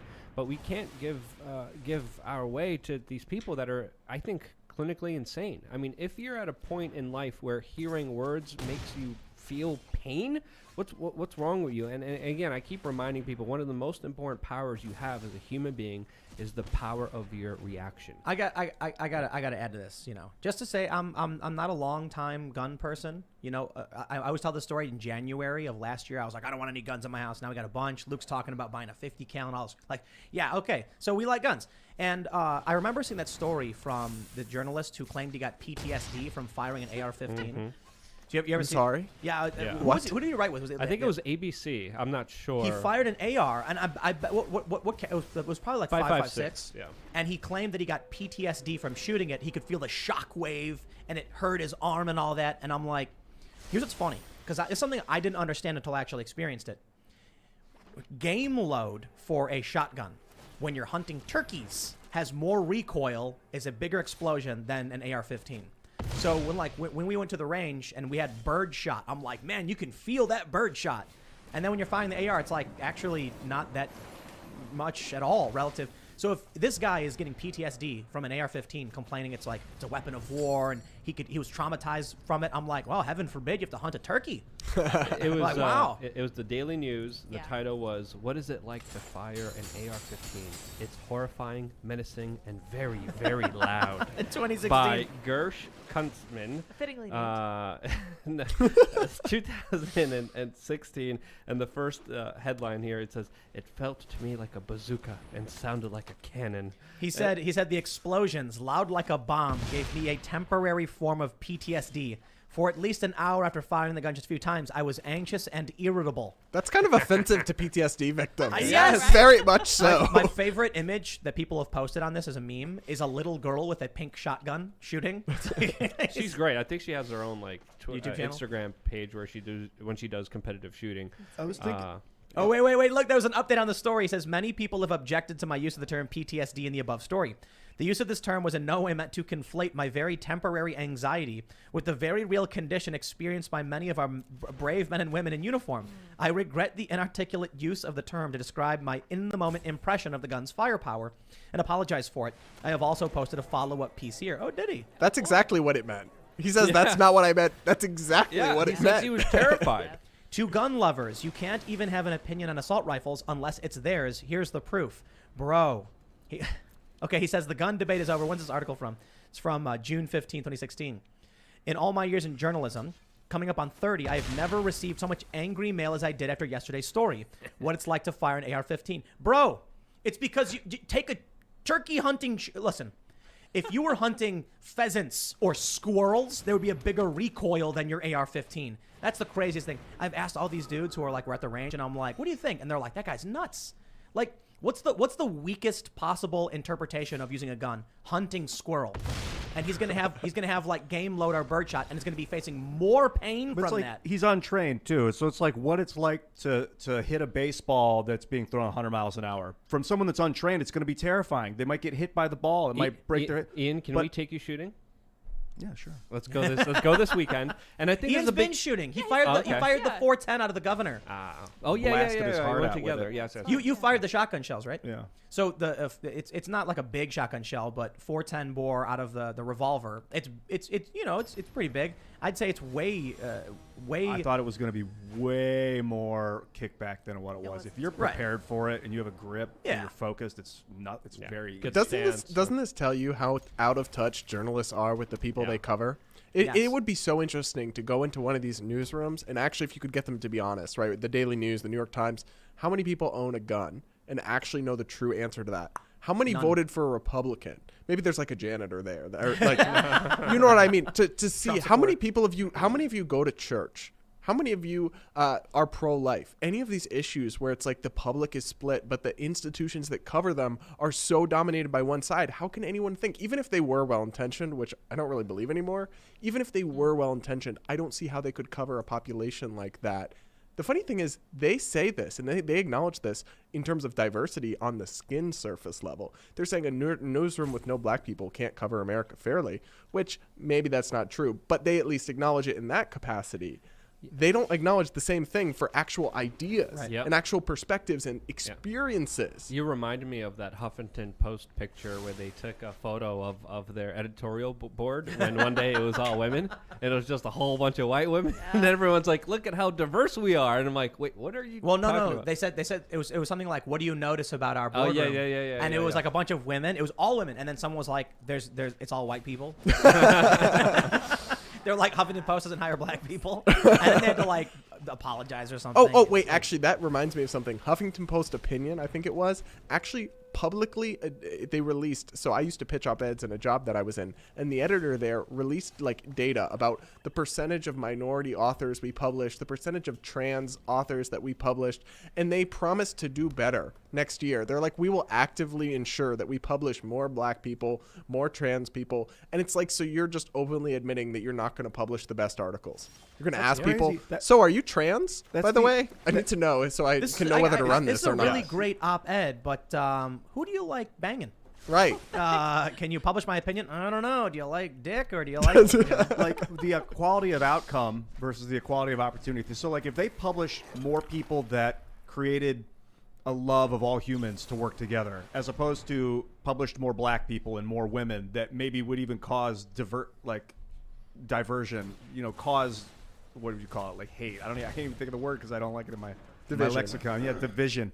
So you could have a bunch of white guys that create a space where everyone comes together, or you could have a black guy and a white woman and an African or whatever, all creating a situation where people hate each other. It doesn't matter who they are. They're never going to publish Enrique Tarrio. When they say they want more black writers, they're not talking about Enrique or Candace Owens or the Hodge twins. They're talking about social justice activists who agree with them. Not today. When they're talking about diversity, they're not talking about bringing on people with different ideas. They're talking about people who look different but have the exact same ideas. Well, and if they don't have the same ideas, then you ain't black. Right. Yes. That's Joe Biden for you. Right. So it's not only just, or it's like Peter Thiel, right? The LGBT media wrote about him that he's not actually a gay man. He just has sex with other men because he endorsed Trump. Dude, that's literally an article that was published in The Advocate, which is supposed to be a gay rights magazine. Man, it's look, saying double standard and hypocrisy has become redundant at this point. It's something special and new. It's just like, you have logic and you have like math and you have formula. What's the opposite? Like abstract absurdism. It's articles that are meant to make no sense on purpose. It's like the art. When you look at art, it's like you have like a beautiful, like we have a picture over there, and it's like a beautiful like aurora borealis, and there's a lake, and that's like a real thing, realism. And then what's the art called where the abstract? Abstract art. That's what it is. It's abstract. It's abstract politics. Right. It's meaningless, and it's meant to be like, that's not a possible thing. Your ideas are nonsensical. They're like on perfect. purpose. They're like perfect little establishment slave ninnies that are used to push the agenda and the narrative of controlling people and getting rid of people's freedoms. And they use it over issues, and they use it over these talking points and these buzzwords that absolutely have no meaning. Just like in 1984, Orwellian doublespeak is becoming more and more of a reality. Yes, but look what people do with freedom. In New York, they bought too large of sodas. So Michael Bloomberg had to put a punitive tax on it so that people would stop buying too large of sodas. Michael Bloomberg used his freedom to put a ban on other people's sodas. Yes. Yeah. See? You're trying to curtail Michael Bloomberg's freedom? That SOB had me arrested. I have a long history with him, by the way. Didn't you yell at him? He's a dirty, dirty politician. He promised to help out the first responders, and the 9/11 first responders, police officers, firefighters, medics, military men who were sick and dying after 9/11 told me, hey, he's promising to give us this funding and support this bill if you personally, Luke, stop harassing him. What? And confronting him, yeah. Yeah, I don't know if you want to get into this story, but I every time he did a radio show, every time he did a ribbon cutting, every time he did a gala, every time he did a public event, I was on him like white on rice, confronting him and asking him, like, you're cutting support. He said that first responders were sick because of PTSD and not the actual, what was it, that dust that creates asbestos. Yeah. He said it's not the asbestos in the air that's hurting all these first responders and rescue workers. It's PTSD. There was it's psychosomatic that you can't breathe. No, I worked there. No, trust me. There was a police officer who died that he called the not a hero, James Sadroga, and I was on him. I was like, what are you doing cutting funding from these incredibly important individuals that came to New York City on 9/11 at Ground Zero to rescue people, and now they're being even denied basic health benefits that they had in their contract. So I was on Bloomberg because I knew many of these guys. A lot of them were my friends. A lot of them were... Bloomberg never funded it. A first responder organization came to me, the John Feelgood Foundation, and they said, look, Luke, we just got a call from the mayor's office. He's telling us that Bloomberg's running for a re-election. He wants you to stop questioning him at every press conference. He wants you to stop calling into all of his radio shows. If you leave him alone for his re-election, he will give us this bill, right?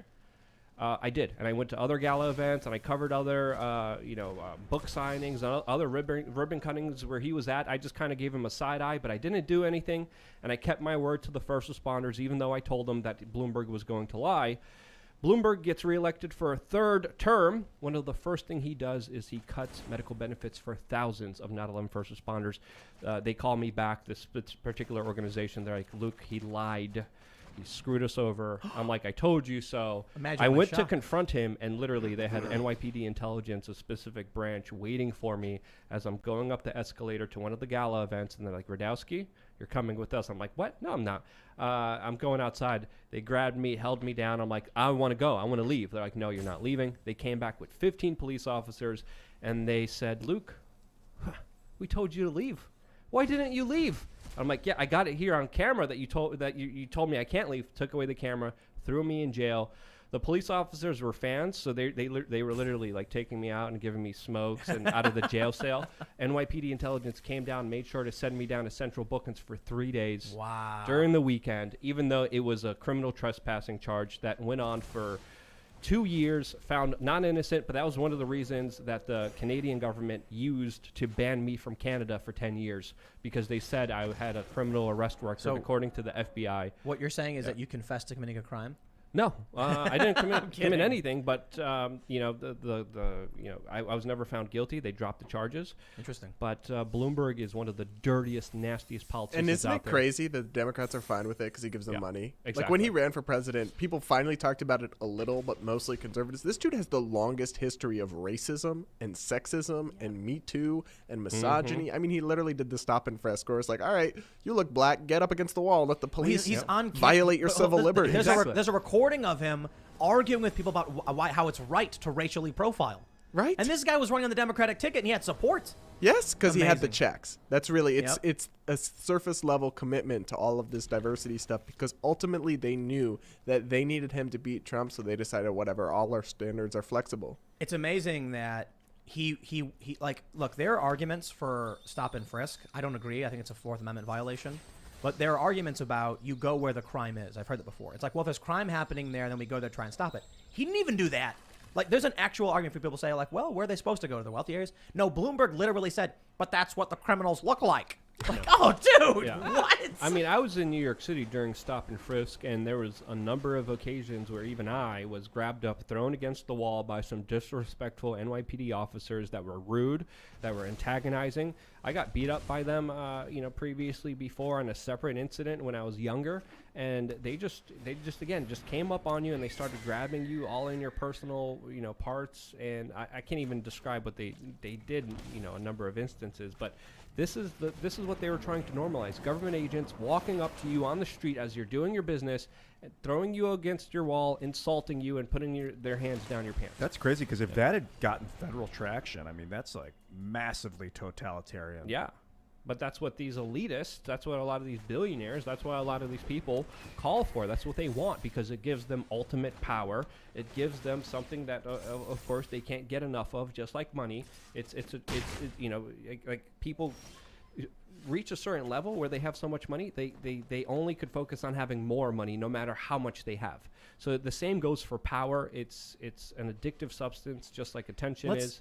And it's something that needs to be addressed against these megalomaniac psychopaths, which are in Washington, D.C. Let's talk about government, power, spending with this next story.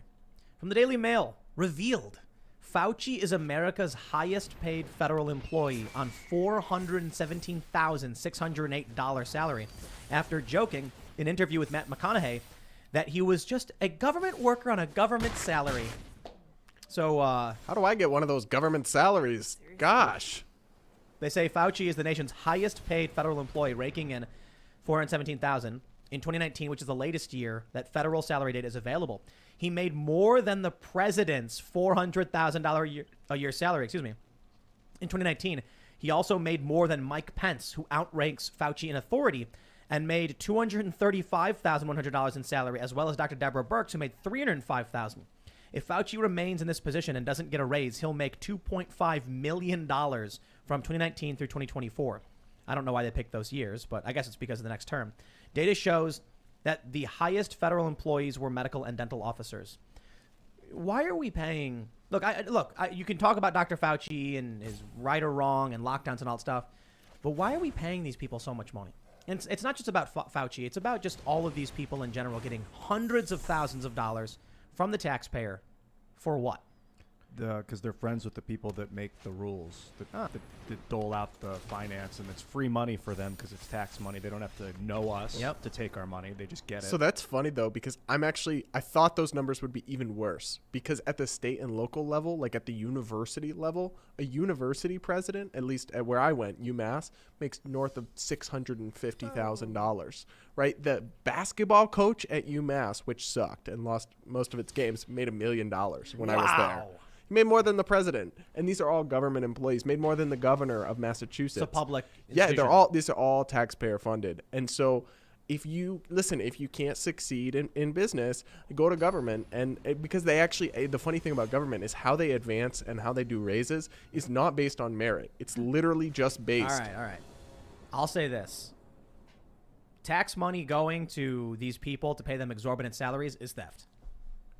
Yeah. There we go. Yeah. I've been working on you for a while. We did it, folks. Yes. Yeah, celebrate. Tim finally admitted it. Because I think the idea of taxing is fine. The problem is when the government's corrupt, then it's not being used for what it's supposed to be. It's supposed to be used for. You can make all the arguments in the world that I hear from the left about taxes are good. It's like paying a subscription to receive the roads and the safety and the clean water. And I'm like, sure, if that's what it was used for. Am I supposed? Look, I got no problem with taxes. I have no problem with the concept of paying taxes. The problem I have is how much is going to blow up kids? How much is going to pay this dude's salary for the basketball team, which is pointless. Like, why are you getting $1 million? But that's the thing, is in concept that makes sense, but government is always going to be corrupt. Show me the government that isn't corrupt. Government power, centralized power by its very nature corrupts even good people, though good people are usually not drawn to high office and running for power. This is public choice theory in economics. It self-selects for the people that are the most ambitious and most ruthless. They're the only ones that can get to the top of the food chain. So government corruption is not a bug. It is the system. Yeah, very good point that you made there. Now, there are some people arguing that we should pay politicians and government officials a high amount so they don't get bribed by special interests. But this definitely seems exorbitant, to say the least. Dr. Fauci, I mean, I'm definitely not a fan of him, especially everything he did at the Wuhan laboratory, specifically trying to make coronavirus as lethal as it could be with the gain-of-function data studies.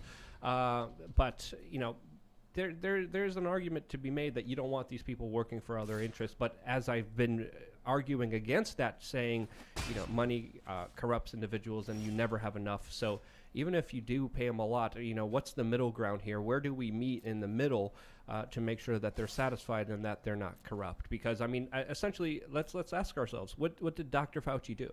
I mean, he's repeating a lot of the World Health Organization kind of directives and talking points, but those keep flip-flopping all the time. A lot of the projections were wrong. I think it's very fair to say that the United States handling of this entire situation has been extremely poor. So when you have something that is not done right, you shouldn't be paying top dollar for it. Well, and that's the problem is with businesses, if they mess up and then guess what? They go under. Out of business. Or if an employee messes up big time, they get fired. But think about it like this. The CDC literally blocked all COVID testing at the beginning and said you can only use our test, right? But then their test didn't work. And it took them months before they allowed private labs to go and make tests again. the CDC did not lose any money from their budget from that. Exactly. They didn't get cut. They didn't get shrunk. Like a private business that bombed that bad would probably go out of business and be boycotted. Or even Dr. Fauci that told you that masks are bad, that you shouldn't wear masks. Dr. Fauci literally was telling you that, flip-flopping all the time under the directives of the World Health Organization, which he just a couple days ago was very excited that the United States is going to be back a part of and financing and funding, even though they don't even recognize Taiwan as a country, which is absolutely ridiculous. We also have to talk about the Fauci fetish. Like the media and some of the liberals, not like some people just like him, right? But some people have gotten like culty with it. Yeah. Like they have like Fauci. I've seen Fauci sex toys. Oh my God. Yes, I've seen like glowing profiles of him about how he's like a stud and and all these memes that are like sort of joking, The sexualizing sex toy Fauci. screws you over, literally and figuratively. You guys sense this like cult worship where like, who's the new It's like Greta Thunberg 2.0. who's the new celebrity? It's this guy Fauci. They're like, oh, it's this guy. Oh no, now it's Kamala Harris. Let's worship Yes, Kamala queen. Harris. Well, to be fair, Brad Pitt did play Dr. Fauci on SNL. Good so, for him. So, I mean, if you're looking at those kind of accreditations, you don't have much accreditation. What did Dr. Fauci do during this entire saga that we've been through that actually made a positive impact into the coronavirus? So, I mean, that's a serious, legitimate question that we need to be asking, especially if he's getting paid that much. I mean, can you name anything noble or great that he's done with the coronavirus other than just repeat World Health Organization talking points and contradict himself all the time? Well, we don't know what he's done behind the scenes, and I imagine he seems like a good guy. I think he's done his best, and it was like a super horrible position to be in, right? No one knew how to handle it, but no one can say he didn't make a ton of mistakes. He did, and we should be allowed to point those out and ask what the consequences are. Yeah, is there going to be any accountability? Is there going to be any way to get, justice for some of the larger consequences that are leading because of very bad government mistakes that Well, have so hurt here's people? the thing that bothers me the most about Fauci and some of these other My public health search is people is they nearing were its saying end. they changed their tune and then they act like they never did. So, for example, you mentioned masks, and that's a good one, but also schools. Yeah. Schools, Rand Paul and a bunch of other people, and science was showing this too in other countries, that reopening schools was perfectly safe and fine. And Fauci and other people were totally against it. And then they just pivoted. A month or two ago, they've really pivoted hardcore since the election and about lockdowns. And that's what I can't stand. I feel a little gaslit by it all. Yep. You may have heard some chiming. I don't know if that was coming through in the podcast, but it was because I was scouring the web to try and find that story about Fauci and the research, and I got to Newsweek.com. Dr. Fauci backed controversial used the Wuhan wrong lab approach. with U.S. dollars for risky coronavirus research. Is Newsweek. How have I never heard that? This is Newsweek.com. That tells you that a lot that I've never heard that story. From April 28th of last year, they say Dr. Fauci is an advisor to Trump, yada, yada. Last year, the National Institute of Allergy and Infectious Diseases, led by Fauci, funded scientists at the Wuhan Institute of Virology and other institutions for work on gain-of-function research on bat coronaviruses. Well, What? Well, the Come on. the particular bats that are in question here that many scientists and experts point to leading to the coronavirus are thousands of miles away from Wuhan. So the possibility of these bats traveling specifically to Wuhan is extremely improbable. Now, Hold do on. we have any empirical evidence showing that there's a direct link to this? No. They But were there's a s- crap ton of circumstantial evidence highlighting exactly that there No, could have been yeah, an okay, accidental leak okay. in the Wuhan People laboratory. were selling them. People were taking animals to the wet markets. That's what they're saying. There is, from, I think, New York Mag, what they call the lab leak hypothesis. We don't know for sure. Exactly. We don't know for sure, but there is a lot of circumstantial evidence that a lot of experts are looking at and pointing to and saying they were literally working on making the coronavirus jump from species to species, making it as dangerous as possible. This is where the term gain of function comes from. This is what Dr. Fauci was literally in charge of bankrolling, before the coronavirus. So And the United States, there was even diplomatic leaked cables saying that there's a high probability of a virus leaking from this Wuhan laboratory before the coronavirus leaked. And just to clarify, Yeah. this is from the Intelligencer, New York Mag, the lab leak hypothesis. For decades, scientists have been hot wiring viruses in hopes of preventing a pandemic, not causing one. But what if? Yeah. And that's basically what he brings up, that there are many scientists saying that essentially the hypothesis is they were trying to create vaccines and then there was a breach of some sort. But I'm not saying that's true. If you read it in the New York Mag, take it from them. People love sometimes you need a crisis, man. We couldn't get into Syria. The weapons of mass destruction weren't quite enough. 9/11 got people riled up, but there hasn't Iraq, been. you mean? Yeah, just to rally everyone to become subservient, soldiers or for the cause or whatever. Well, the reason this is important to me, because if we could understand the origin of this sickness, we could deal with it. So the real issue right now is China blocking the World Health Organization or the researchers who want to come in. Around a year, China has blocked the World Health Organization. The World Health Organization that sings its praises, that says that China did an amazing job with the coronavirus. They are even being blocked from coming in. And just a few days ago, finally, after I believe 3 or 4 official, very public attempts, did China grant the World Health Organization access into the supposed wet market. Well, China reopened the wet markets. Yes. That's the craziest part about all of this. These wet markets are notoriously unhygienic and dangerous for diseases and jumping. And this happened, coming from was at least the original hypothesis. They reopened them. They evidently don't care. And another thing that bothers me actually as a journalist is I see all the time China's numbers just uncritically parroted. Yep. Like the headline will be China new case numbers has COVID under control, or China's economic numbers I'm particularly suspicious of. They're like rosy economy in China as rest of world struggles. And I'm like, you're just repeating according to Communist Party officials. Yep. Well, hold on. You just said you're not going to question that? You think that those are just trustworthy figures you can just accept as fact? Think about how many journalists in the United States all of a sudden became the cheerleaders for the U.S. intelligence apparatus when Donald Trump got elected. All of a sudden, everything the government said was true and correct all the time. How many leftists made that switch, too? They're like... and also, they were kind of right, like decades ago, saying like the war on terror, they're infringing civil liberties, blah, blah, blah. And then it was like, oh, they're spying on Trump. Heck yeah. Like, well, that's okay. Now it's really funny because you got some lefties who are like, we mentioned the journalists with sending the troops. How dare you? Then they send in the troops to D.C. That's a good thing, and there's a good reason for it. Oh, okay. And they're keeping them there up until March or maybe even indefinitely because of a supposed threat. Again, a threat. It's the impeachment trial.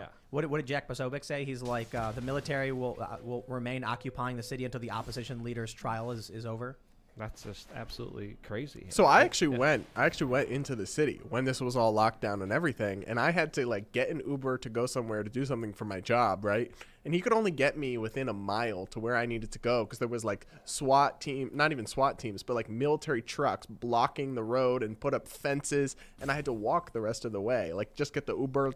I got the Uber like within a mile, and I was like, I guess I'll just walk. What day was that? Oh, that was like 2 days before inauguration. Jeez. It wasn't on inauguration day, and it wasn't even particularly close to the Capitol or anything. It was like a couple miles from there. Have they toned down the security? Somewhat, but so they reopened the highways and they reopened the bridges. They literally closed the bridges from Arlington to D.C. Like, you just couldn't go across. And I was like, how are people who are essential workers supposed to do that? This shutting down of the economy in the world is really kind of crazy. My conspiratorial mind is like lit up the last few days, particularly the last few days for some reason, thinking about Wuhan and Corona, because obviously Corona's nasty. Dude. But where it came from, totally up for debate. And we should talk about it because bioweapons, we've been making movies about them for 20 years, and it's like, it is a terrifying idea. I just think... And it's so disruptive to the world economy. I mean, it's just... Listen... grinding things to a halt. You're confusing the virus with the government. Well, I'm thinking of the response to the virus is what I'm most concerned with. Right. What we know about COVID is a 99.99 survival rate for people under 70 years old. Yeah. So the question is the government response rate. Now they're adjusting the PCR test threshold. That was the World Health Organization that even. Look. People have gotten sick. I know people who have gotten sick with it, and I know people who have had family members die with it. Right. I think the reality is never let a good crisis go to waste.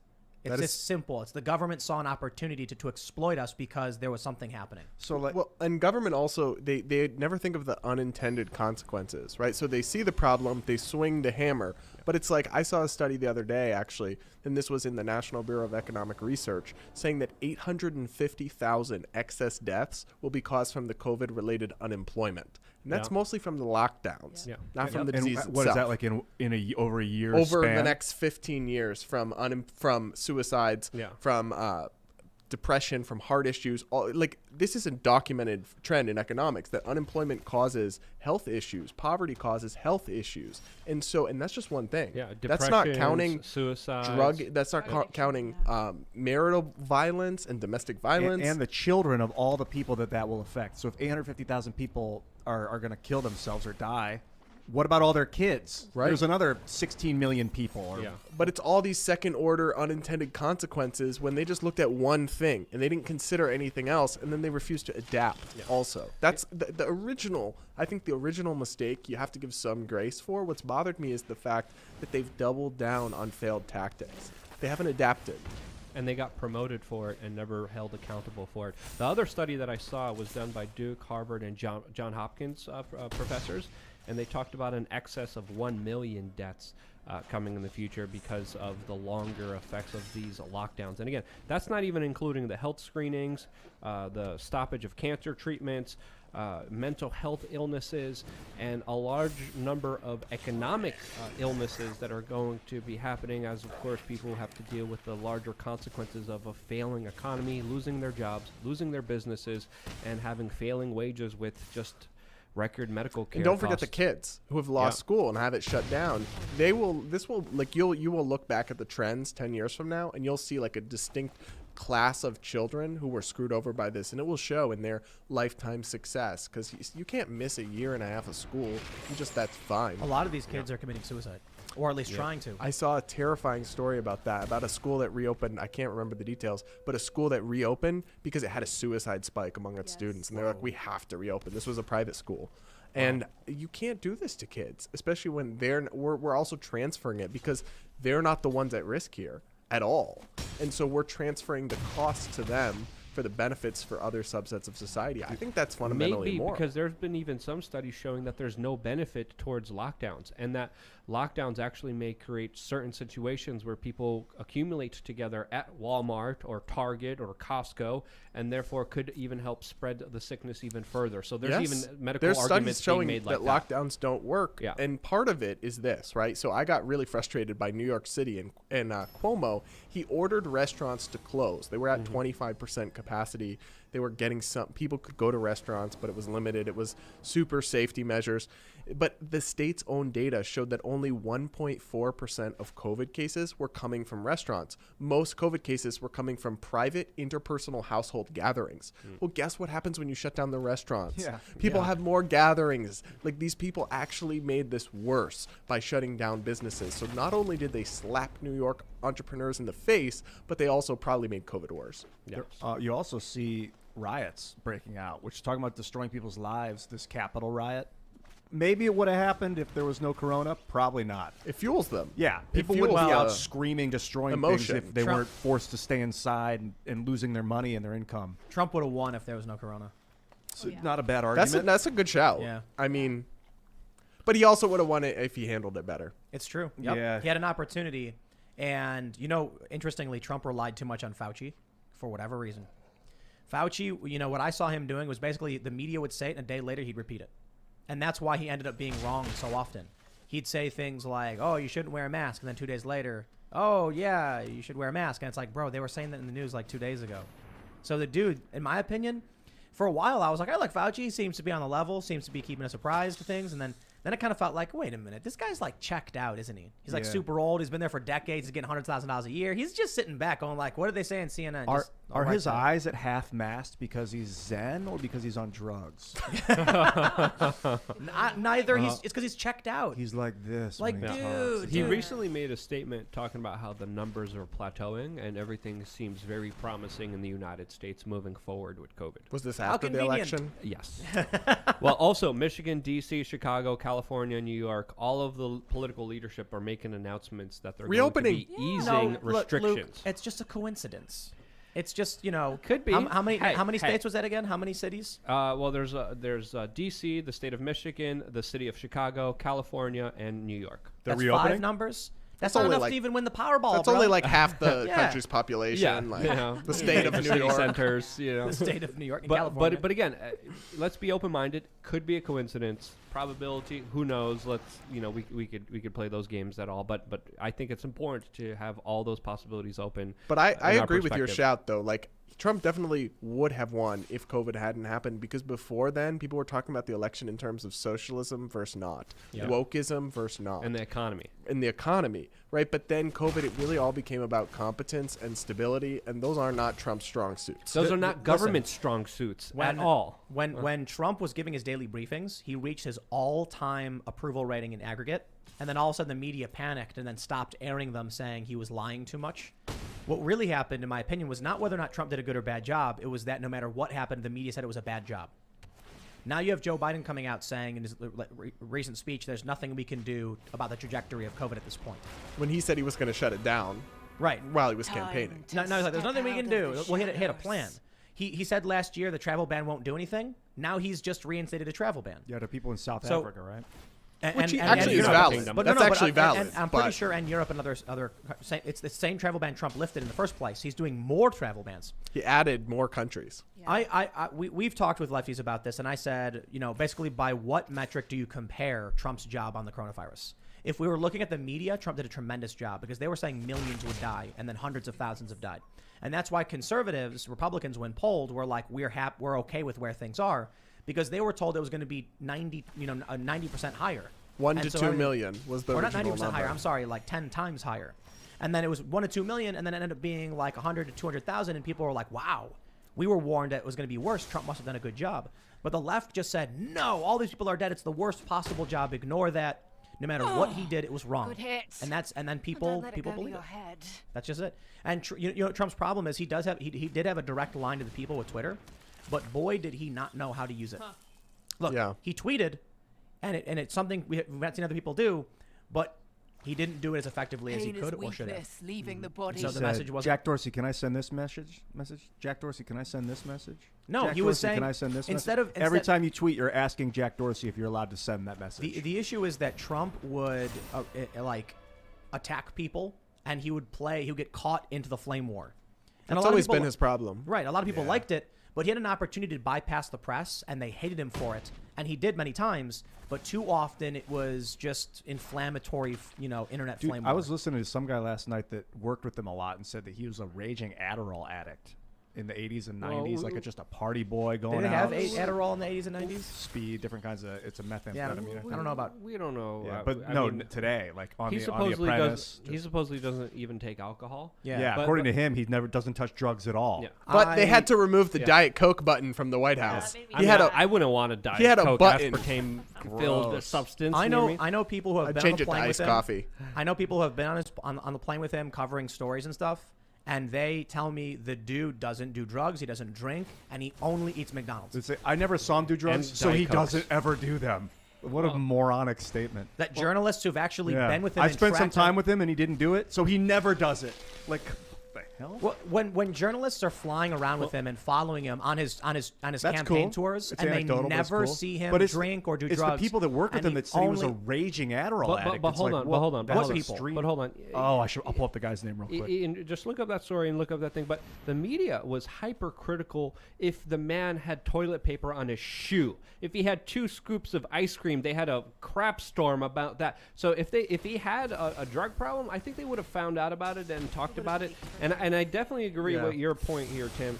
He could have spent his time better because, dunking on Rosie O'Donnell maybe is not the priority and shouldn't be the priority when it comes to the issues that this country's facing. So, Well, and most leaders, most politicians actually got an approval bounce except for Trump. Every governor, everyone except for Trump. And I think there's 2 reasons for that. One, I think you're right, is the media, but 2 is how he handled it and how he did shoot himself in the foot on several occasions with stuff he said or feuds he started. That's always been part of his problem. He started his campaign with being this character and being very negative on a bunch of different things, playing to the internet. And he's been that way for a long time. Even before he was running, he was tweeting things about Obama and Rosie O'Donnell. And so what happens is he enters office with this perception that the media used and exploited to make money. And there was very little he could do because people already hated him. That was it. The guy's name's Noel Kassler. He worked in the entertainment industry in like the 90s, 2000s, running for shows. But I think when Trump says, what did he do with Trump? He worked on The Apprentice. He'd be the guy that worked between the producer and the actors, so that the producers didn't have to tell the actors like, "Hey, what time are you going to be here? What do you need?" He would do all that stuff for the production companies, so they'd hire him and bring him into different shows. He worked with like Michael Jackson, Madonna, and Trump. And I think when Trump says "I don't do drugs," he's saying "I don't do illegal drugs," and he got an Adderall prescription. Could be, we don't know. But another thing to kind of really think about here is that when he first even became president 4 years ago, we were literally arguing about crowd sizes. Donald Trump was saying he had the biggest crowd, way bigger than Barack Obama, and at that point I knew there was an ego problem, and when someone has an ego problem, they could be very easily manipulated, and that's when I knew this is not going to be the 4 years that he promises it's going to be, because a lot of people could just pull a couple strings here and there, especially with someone who is very egotistical. Yep, and they could easily get their way with someone who's so full of themselves. The bump stock ban was a perfect example of how Democrats could have manipulated Trump way better if they wanted to. If they just sucked up to him, they could have got him. He does not have, except for a few issues, rooted core values. So he's very subject to influence by, who the last person that talked to, who kissed up to him the most. So that was always the problem. That's how people like John Bolton got in that administration. Noel was saying that he also got this like nasoplasty surgery to get this part of his nose reconstructed from all the cocaine he did that blew out the cartilage in his nose. Like he was a party boy in his early days. Just women, drugs. He was seen with Jeffrey Epstein partying it up. Him and Bill. Yeah. Bill Clinton.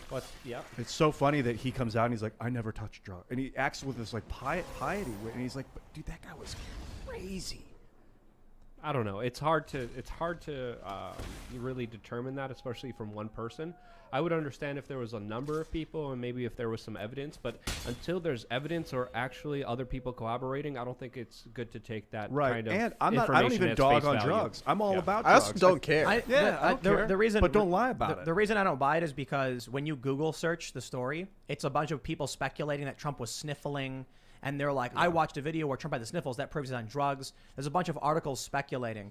And then what I know about Trump, because I've known journalists who have been on his beat, is that he's a complete germaphobe. He won't touch people. He doesn't like shaking people's hands. He's always doing sanitizer. And he only eats at fast food restaurants because he's scared about getting something foreign in his food. And he believes that McDonald's has universal standards. So if he orders pre-made food, he's safe.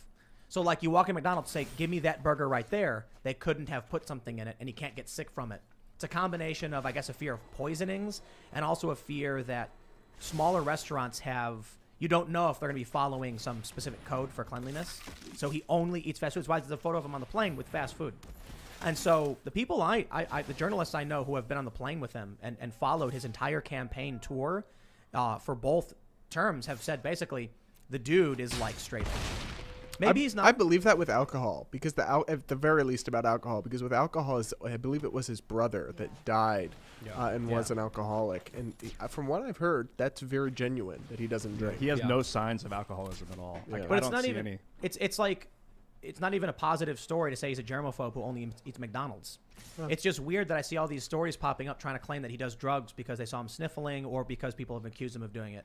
There was one story where they claimed he was getting prescribed some kind of medication to help him like be active and alert and awake. Adderall? I don't think it was Adderall, but there was a story about it. And that was as close as we got to is Donald Trump doing drugs. But so you mentioned McDonald's. The best moment of his presidency was when he had the whole Chick-fil-A. When I forget the exact circumstances, but there was some guest coming to the White House and there was some issue with the kitchen or with the food they were going to prepare, so he got full Chick-fil-A spread for them all. Chick-fil-A is good, man. Let's read Super Chats, everybody. Yes. If you haven't already, smash that like button, subscribe to the notification bell, and go to timcast.com. Become a member. We're going to have some more bonus segments coming up, and we're actually be doing a lot more bonus segments that are more probably go out to the gun range and stuff like that, maybe some kind of behind-the-scenes stuff. That being said, let's read. Karma and Kerosene says, they have dropped a more anti-leftist pop culture yesterday. Our new single, Compromised, about Joe Biden. Come check it out after the stream. Sounds cool. Will do. Yeah, so that's one of the things that I've talked about. Conservatives and people on the right spend too much time complaining about things. And so there's really got to be an effort to produce things. You know, like do stuff. Play music, play video games. Did make you hear videos. about the Daily Wire launching their own movie? Yes. Yes. Absolutely. I like that. Yep. I'm going to be watching it, and actually I'm going to be I heard interviewing it's pretty good. for the producer for my podcast, right? But they actually are going into the cultural arena, and I respect that because the culture is where the battles are originally won, and then politics is downstream. Yep. And So- it's like Sun Tzu said, you have to win the war before you fight it. Right. Something like, well, that's a paraphrasing because the actual quote's probably more profound than that, but you get the idea. All right, we got East F says Crowder's having twins, having heart complications, and launching a lawsuit. He posted an update today, coming back February 1st. I did watch his video. Heart problems? Glad to hear it. What Yeah, lawsuit? that's a Wow. problem, yeah. Oh no. He seems young, though. He is. Yeah, he's I think he's younger than I am. I think Wow. he's stressed. How old is he? Steve, You guys the same age. chill, brother. That's You got it. crazy. Yeah, you know, it happens. I think he said it was genetic issue. So I hope he's doing all right. I hope he'll be okay. Come back when you feel all right, buddy. Twins is a nice move. Yeah, there you go. Soft Shell Crab says, I wanted to ask who's y'all's favorite commander to play, also mono red for the win. Urza. Yeah, but look at Tim. Did you see Tim's face when I said that? We basically banned Urza. Oh. Mono red is for the win. It wins so often. But who do I like playing the most now? Probably, I don't know. Kaikar? Narset. Oh, Narset's pretty fun. Yeah, because it's Kaikar's- just crazy. Yeah, he's cool. Yeah. I wish you guys played cards. Most people are You like, play I have no Magic? idea what you're talking about. I have no idea. Magic What? the Gathering? No. Oh, it's awesome. Nope. It's a card game. Oh, Alright, I let's know see. what it is. Oh, I yeah. I don't play. Gage Kimper says, hey, Tim and Ian, check out the new Treasury Secretary on her stance on crypto. Article on Business Insider from January 20th. Push for new harsh regulations coming of cryptocurrency. Yep, I've seen that. We'll see, though. When you got massive special interests and all these big corporations supporting it and investing in it, they're not going to let Yellen come after their investments. Well, she actually walked it back a little bit Oh. too. So she put out a statement because Bitcoin dropped after she said that, of course. But she put out a statement later that was kind of saying, actually not so bad. So They're- She's just creating a buying opportunity. And Yep. what did you Yep. expect from the former someone head of checked the her Fed? bank account. Yeah. She let it go down, bought a ton. I said I was going to buy the dip, and people were like, you're crazy. It's going to bottom out, then buy, and then it went right back up. Yep. The dollar is the ultimate crap coin. Family-friendly show. All right, let's see what we got here. Inside of the Ages says all content be tagged and a protocol could be built to insert the original video into your video edits via timestamp. Calling the OG file saves space and gives watch time to both. Chain of credit. Interesting. So we have to build. It's about like building a video protocol, I guess, or blockchain or something. I don't know. We'll figure out the site. Opulent Gaming says, I'm trying very hard not to laugh at all the people who voted for Biden and are now regretting their vote. Also, people want to say there wasn't any voter fraud. But a Limestone County woman was arrested for 134 felony counts of it and the Veritas lady. That's the problem I have with the fraud people. They try and make it so that any claim of voter fraud is a grand conspiracy when there's literally Bill Barr on record saying we found a bunch of fraud, just not enough to change the election. And then you have the Veritas lady getting arrested, Paxton putting out the statement, the AG, like, we've arrested this lady. Yeah, it happens, you know? But That's the two sides talking past each other on that one. It's Right. like one side won't acknowledge any fraud happened, and the other claims that it More. could have swung the whole election. When Rand Paul is smart about it. He brings up the correct argument, I believe, was state legislatures having the laws changed without their approval. So there was election law changes by AGs, by governors. By the Constitution, any election laws have to go through the legislature. That's the real argument about what's concerning with this past election. But that never, got adjudicated. We didn't talk so. about it, but Dominion launched a lawsuit against Giuliani for $1.3 billion. That sounds like a fake lawsuit. Like they're just throwing their weight around because they have money. It's the stupidest thing in the world when a company's like, I'm going to sue you for $1 billion. It's So like, it's oh, true. libel or So something. the Giuliani one sounds like a stretch, but I actually think there might be something to the way they sued Newsmax and some of these other outlets. It's immediately ran massive Yes. retractions. Yep. There's this website, American Thinker. It's like a conservative website. They ran the craziest retraction I've ever seen, apologizing to Dominion, saying it had no basis in fact because Dominion told them we won't sue you if you do this. So they must be scared of something.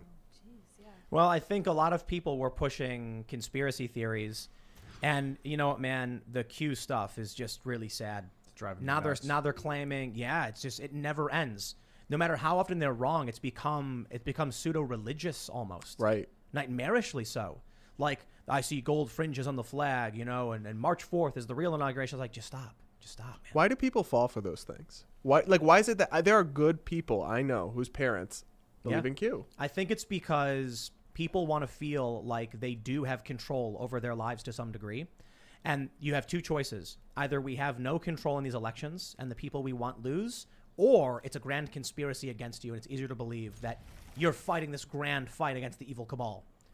At least when you're involved in this grand fight with Team Q, you're not feel helpless, I guess. Right. You're not helpless. When the alternative is the system is too big, it's out of control, and the guy you didn't want to win, won. So people just keep believing it, no matter how much they're wrong.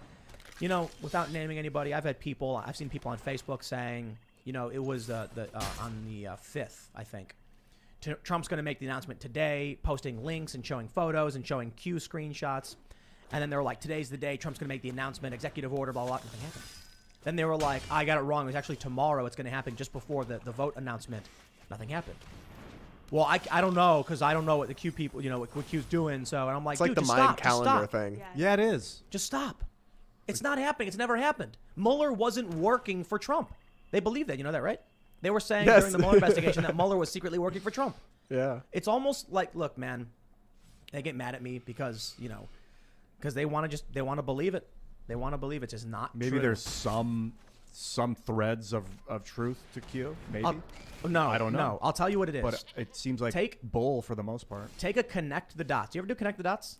Yes. It's a sailboat, and they have a picture. And you can see the outline with all the dots. A sailboat, but they use the dots to draw a picture of a dolphin. And they're like, it's a dolphin. You're like, no, you ignored all of this. You connected these dots that shouldn't be connected. Yeah. Oh, okay, so the dots are real. They're just not connecting. They're connecting the wrong ones. And that's what you get from a lot of conspiracy theorists. They'll see a pattern, but then make the incorrect assessments over what the connections are.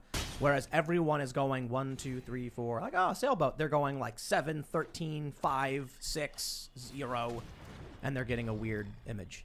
No and they believe it. No critical thinking skills. On the left, on the right, on the conspiracy theorists, we just need to think. If you really want to ban fake news, the best way to do it is to teach people how to think independently and to look at evidence and make up their own minds and decisions. I mean, if we really cared about society, we would be doing that. What do you think about Q, Luke?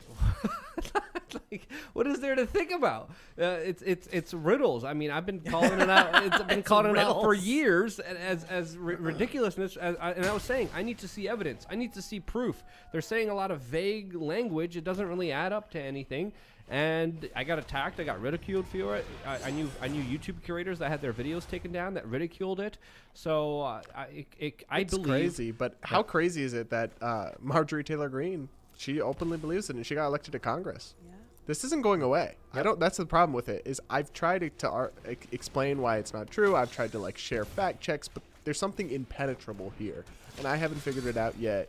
Why it is that this is not going away when people are presented with the facts that do not add up to this conspiracy theory? Because they'll have a mental breakdown. Because there is a characteristic of the human mind that when our brains solidify around an idea, and this happens to the left, happens to the right, happens to everybody.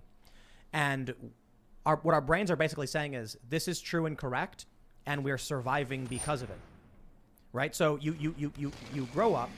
There are certain behaviors you pick up. There are certain things you believe, and you've succeeded to a certain point where your brain says, this is how I succeeded and survived. If someone can disprove those things, it puts your life at risk, essentially. Right. And so then people have mental breakdowns when they're confronted with hard evidence that disproves their worldviews. It's kind of like an extreme version of the fact that somebody who's made their life on a certain belief and made their life's work can't have their mind changed because they have so much invested in it and they've built their sense of self around it. It's like an extreme version of that. Let's read some more super chats. Mark Shapcott says, Tim, you say defend, don't act, but how did that work for Alexander Hamilton? He tried to do the noble thing and died. We got Aaron Burr. He could have just said, I'm not going to duel you. I mean, his dueling was a big thing back then, I guess. But yeah, he, I guess the story is Alexander Hamilton purposefully missed because he didn't think it was going to be a legit duel, and he got hit in the chest or whatever, and then there you go, he died. But that's come on, man, that's 200 years ago, 100 and something years ago. Also, the musical soundtrack slaps. Yeah. So I hear. Let's see. Ponyboy says, I lean right, Tim, but I respect you for not succombing to the bias of your fan base and sticking to your research. With all the negativity, maybe a good idea would be to focus on one wholesome story a week or something. Well, what we're going to be doing more and more of is just, we've got some people who want to have come on the show who focus on near-death experiences and life after death and stuff like that, like real research, not like some hippie shaman guy who thinks he's an alien. The one from the Capitol. Not him, right? we actually have people who are like university professors who have done research on people who have had near-death experiences, and there's like weird commonalities and patterns. That's the fun stuff to talk about. So we're definitely planning some shows. Maybe Fridays will be the like welcome to the weekend. We're just gonna kind of chill out and enter the weekend with a smile on our faces and talk about Bigfoot or something. That's a good idea. There's a congressman who wrote a whole book about Bigfoot, or former congressman now, Denver Riggleman. He wrote a whole book about Bigfoot erotica. That's What? very weird. That's amazing. Before or after he was in office? So what happened, and I'm gonna butcher this because I don't know the details, but like his campaign opponent made some Oppo research claiming that he liked Bigfoot erotica, and he didn't. But then he wrote a whole book about conspiracy theories and how there are people out there who believe in Bigfoot for real, and who it's become kind of a sexual cult, I guess, around Bigfoot. All right. And so this congressman who just left office published a whole book about it. Do they go to Burning Man? Smelly, but All right, let's read some more. Intellectual Millennial says, growing up, I saw the left hate corporations, and yet with this fight is the Dems supporting corporations. Side note, I truly believe Trump's stirring brought up multiple trafficking issues connected with those in government. Where's Maxwell? I don't know what that is. And the Maxwell stuff and the Epstein stuff. Yeah. There's a lot of stuff we know, but I think we're only scratching the surface. I think it's a lot of people want to. I'll just put it this way: we probably know 1 out of 100 things about what's actually going waste on. not. And you think one about what will Epstein's find been a accused use of.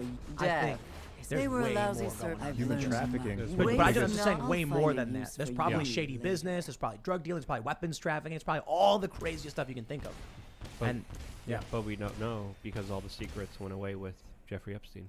yep. The Russian dissident that just went back put out a public statement. I am not suicidal, Yeah, because he knew the Russian Very government was about smart. to arrest him. Yep. I like him. Oh, the guy Navalny. Navalny. Yes, Yeah. he put out a statement as soon as the Russians were arresting him. Putin's people were arresting him, saying, "I'm not suicidal." Wait, they just arrested him again? As soon as he went back, they arrested him. Yeah. He's been in jail. That's where all the protests came from this weekend. Yeah. We have a very important one from Jacob Williams. He says, Tim and Cast, the 50 caliber or Medusa is made by Browning. The laser tech for listening to conversations has been around since the USSR. If you want to see insane things satellites are capable of, look into Maxar, as well as a book called Deep Black. Interesting. It'd be fun to have someone talk about that on the show too, like ancient, like Cold War technology and crazy spy stuff. That'd be a lot of fun. What were the Soviets doing? Turk Longwell says, wait a second, did Luke just say that he wants to buy a 50 cal machine gun? Y'all No. getting serious down there, huh? Great guess too. Rock on. Not a machine gun, just a single fire. Could be semi-auto, could be even bolt. I would have 50 But cal. Which states allow a machine gun, like a legit? well, machine guns are banned in some states, but most importantly, they're only available for the rich. If you're rich, you could have one, and you just have to fill, I think, an NFA license to get one. All right, here we go. Judo Eagle says, I feel bad for the NSA guy assigned to Ian. He loves his life. He's sitting there and he's watching Ian just like on his computer. He's Playing gaming video games. again? No. He talks to his playing friend King's and he's Bounty? like, dude, did you know like this DMT stuff? What are you talking about? I'm just listening to Ian, man. This is crazy stuff. And now he's like, I he's need doing, mushrooms for this. the NSA guy's doing DMT. Most undoubtedly. Heck yeah. All right, let's see. I Am Insanity says, I had a news channel in 2015 with 100K subs. Quit because of death threats. Tried again in 2019, but quit when a guy tried to break into my house at 2 a.m. to kill me. Luckily live in Texas and have a lot of guns. Whoa, that's crazy. Polaris589 says, Brad Palumbo doesn't like privately owned tanks. Fake phony libertarian. You don't like Is that privately true? owned tanks? How dare you? So my whole thing was I criticized the Libertarian Party presidential nominee for saying that private citizens should be able to own tanks, because I basically said it's just totally out of touch. It's just like, and I think you have to draw, so I'm very pro-gun, but I think you have to draw the line somewhere, right? Like, I don't believe private nuke ownership. And I Why think not? because that's crazy. You think do you trust Bill Gates with a nuke? I don't think Bill Gates would nuke anybody. I don't know what he would want to nuke for, but I can tell you that at the time the Second Amendment was created, corsairs and privateers were all the rage. So when the founding fathers said the right to bear arms, they legit knew that people had artillery, and they knew that people actually had their own warships. I think that we should have as few people with nukes as possible. That's my hot take. We're talking about tanks here. Don't you dare filibuster here, okay, mister? What's wrong with an individual having his own personal tank? Okay? If I want to have a tank on my property to drive around. The specific question was not whether you should have a tank, but whether you should be able to have a tank with intact artillery. If you just want to have a tank to drive around, I'm okay with that. The artillery system, no, sorry. I don't know why. Because I just think it's dangerous. I think there's got to be a line somewhere. Forks are dangerous because they make people fat. Someone could punch you in the face. Right. Has anyone ever walked up to you and punched you in the face? I've been slapped. So, like, I was thinking about this when we were at the range. You have all these people all over the place with guns and they're shooting, and I was just thinking, like, at any point, someone could, shoot somebody else, but it's not going to happen because people don't want to hurt each other. Now, sometimes people do, like to do with the killdozer, you know what I mean? Oh, yeah. So I think ultimately the challenge is, you're probably right in don't give people, full intact artillery shells, but the dude built the killdozer and no one could stop him. The killdozer guy only got stopped because he fell into a basement. Yep. But if someone really wanted to do something, they'll do it. I guess nowadays the CIA is spying on everybody, so if you tried to build a killdozer, they'd come for you, And I also think it's just kind of funny watching libertarians freak out when I say I don't like tanks. Just libertarians on Twitter, and I count myself among libertarians, but it's funny watching them. It is interesting. Like, look at the East India Trading Company. There's a massive corporation with warships all over the place, and they just did their thing, and it was like pretty brutal and authoritarian in a lot of ways, Mm-hmm. It's tough. I think the issue is at a certain point, nuclear weapons are probably a line. I think for everybody, you don't want Bill Gates with a nuke. I don't think he would fire it, but I don't want any like. I don't want Russian billionaires with a nuke. I barely want any governments to have nukes. You know what I mean? I would rather none of them did. Well, I mean, Putin has nukes, and those are his. But those, as few people, I actually am really. This is maybe one of my nerd areas. I'm really worried about nuclear war. You know that during the Cold War, there was actually a situation where they almost launched all the nukes. Yeah, we talked from the about Soviet it. Union. We talked about it. And We then the talked about it officer. Friday. Yeah, we talked about it Friday. Isn't that crazy? Yep. Yeah. They have like nuclear submarines all along the coasts. I mean, Yes. we don't know about how many nuclear subs are in the world right now. So all I'm saying is we need as little of more of that as possible. I think you're right about long range artillery. First, too. get rid of the government's nuclear weapons. Then we could talk about tanks. So I would love that. The problem is, like, I wish we actually could get rid of all the governments, but you could never, like nuclear disarmament as a strategy is like, oh, well, only the good guys are going to go along with it. Yeah.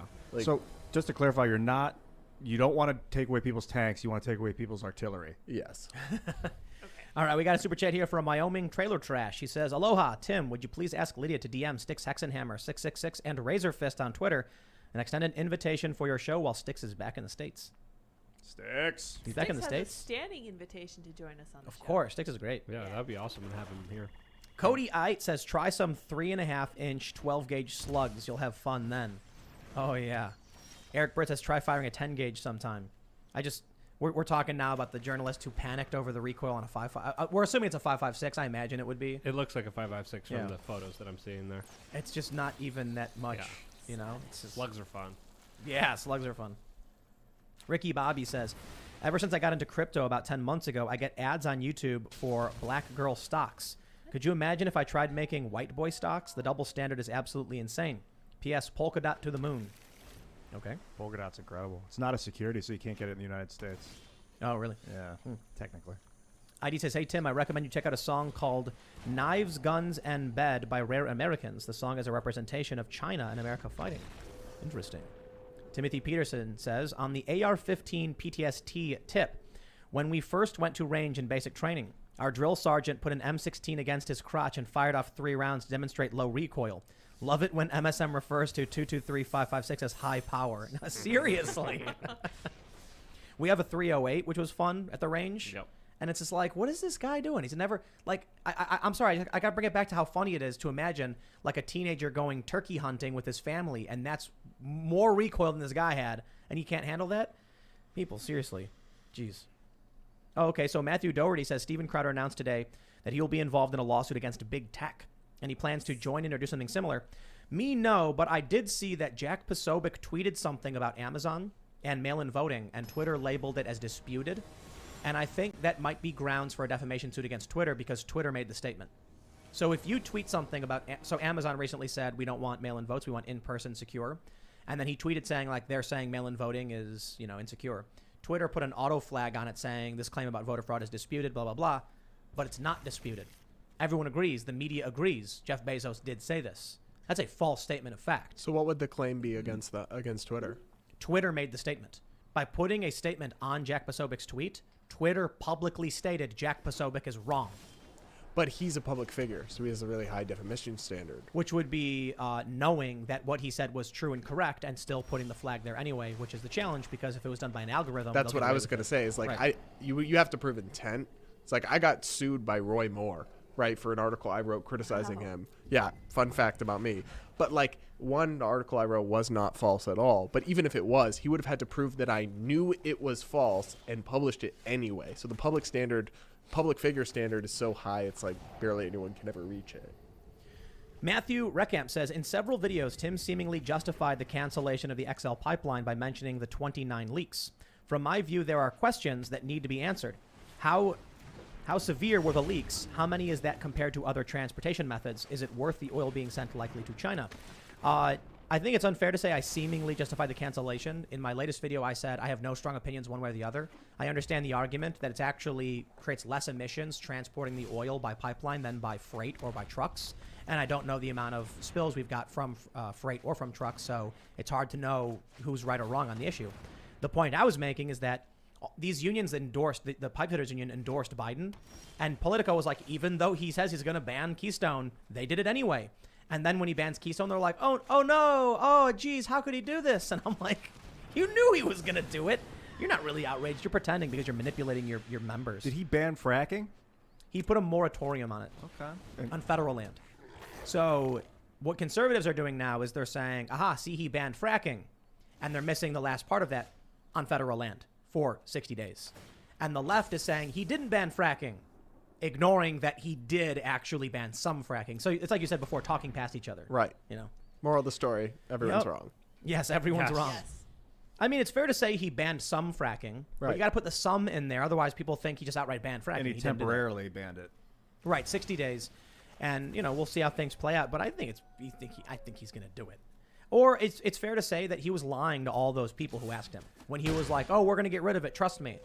Lies. But he also, the thing is, he and Kamala both said both things on different occasions on the campaign trail. Exactly. Sometimes he said, yes, we will ban it. Sometimes he said, we'll just ban it on federal lands or some other thing. And also, if America becomes less energy independent, we have more of an excuse to go into the Middle East.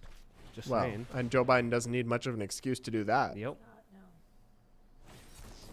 Orangefield 2 says, Lydia, can we book someone to actually disagree with you guys? Have an appropriate, polite debate? It seems like an echo chamber and no one learns anything. Love your show, though. Well, we invite many leftists, but they're scared of COVID. And I don't mean that disrespectfully. I mean, literally. We've invited many leftists, high-profile ones, and they're like, I'll do your show. And then it's like, we'll buy your ticket. We'll get – whoa. In person? Yes, the show is in person. We don't have any setup, and I don't intend to do Skype or digital stuff. It just doesn't work. It doesn't work at all. It's everyone sits there and yells at each other while their chats go off and they argue back. Nah. Having someone in here in person is how you do it. And unfortunately, it is a fact. Gallup has the polls. The left is terrified of COVID. They won't travel. There are even some like rational and legit leftists I really like that say the same thing. They're scared of COVID. Conservatives don't seem to care at all. Like a fun Look at this guy toy. sitting there with no mask on. No, I mean, We're all socially distanced, actually, which is interesting. We are, more or less. But I guess the thing is, I also think it's also hard to get leftists to come on your podcast, period. At least that's been my experience, is I've reached out to a bunch of people, and they don't really seem – I would go on MSNBC. I'd go on Rachel Maddow. I'd be like, anytime. I don't know that a lot of leftists really are willing to engage. I've had – there's one leftist I really like, and he said to me, like, I really appreciate the invite. To be honest, there's no upside for me coming on your show. And I'm like – you're right. Big audience, but do they not care about reaching? They don't think that the people who watch this show is going to benefit them in any way. So why would they bother doing it? Unless they make clips for leftists. That's just an alien mentality to me, though. At least it was honest. If you're doing this kind of thing, you should care about reaching people with your message and your voice. Yep. And it shouldn't just be reaching people of a certain persuasion, or you're doing it wrong. I've always been of the ilk of like communication first, get through to the human, and then if we want to talk about ideas and whatever. But as long as you can connect with the human, it doesn't really matter who you're talking to. All right, we got a super chat here from Crystal Max 76. I love your RV, Luke. Maybe you should invite someone random to wake Tim up. A tired Tim in a beanie. Sounds like a party.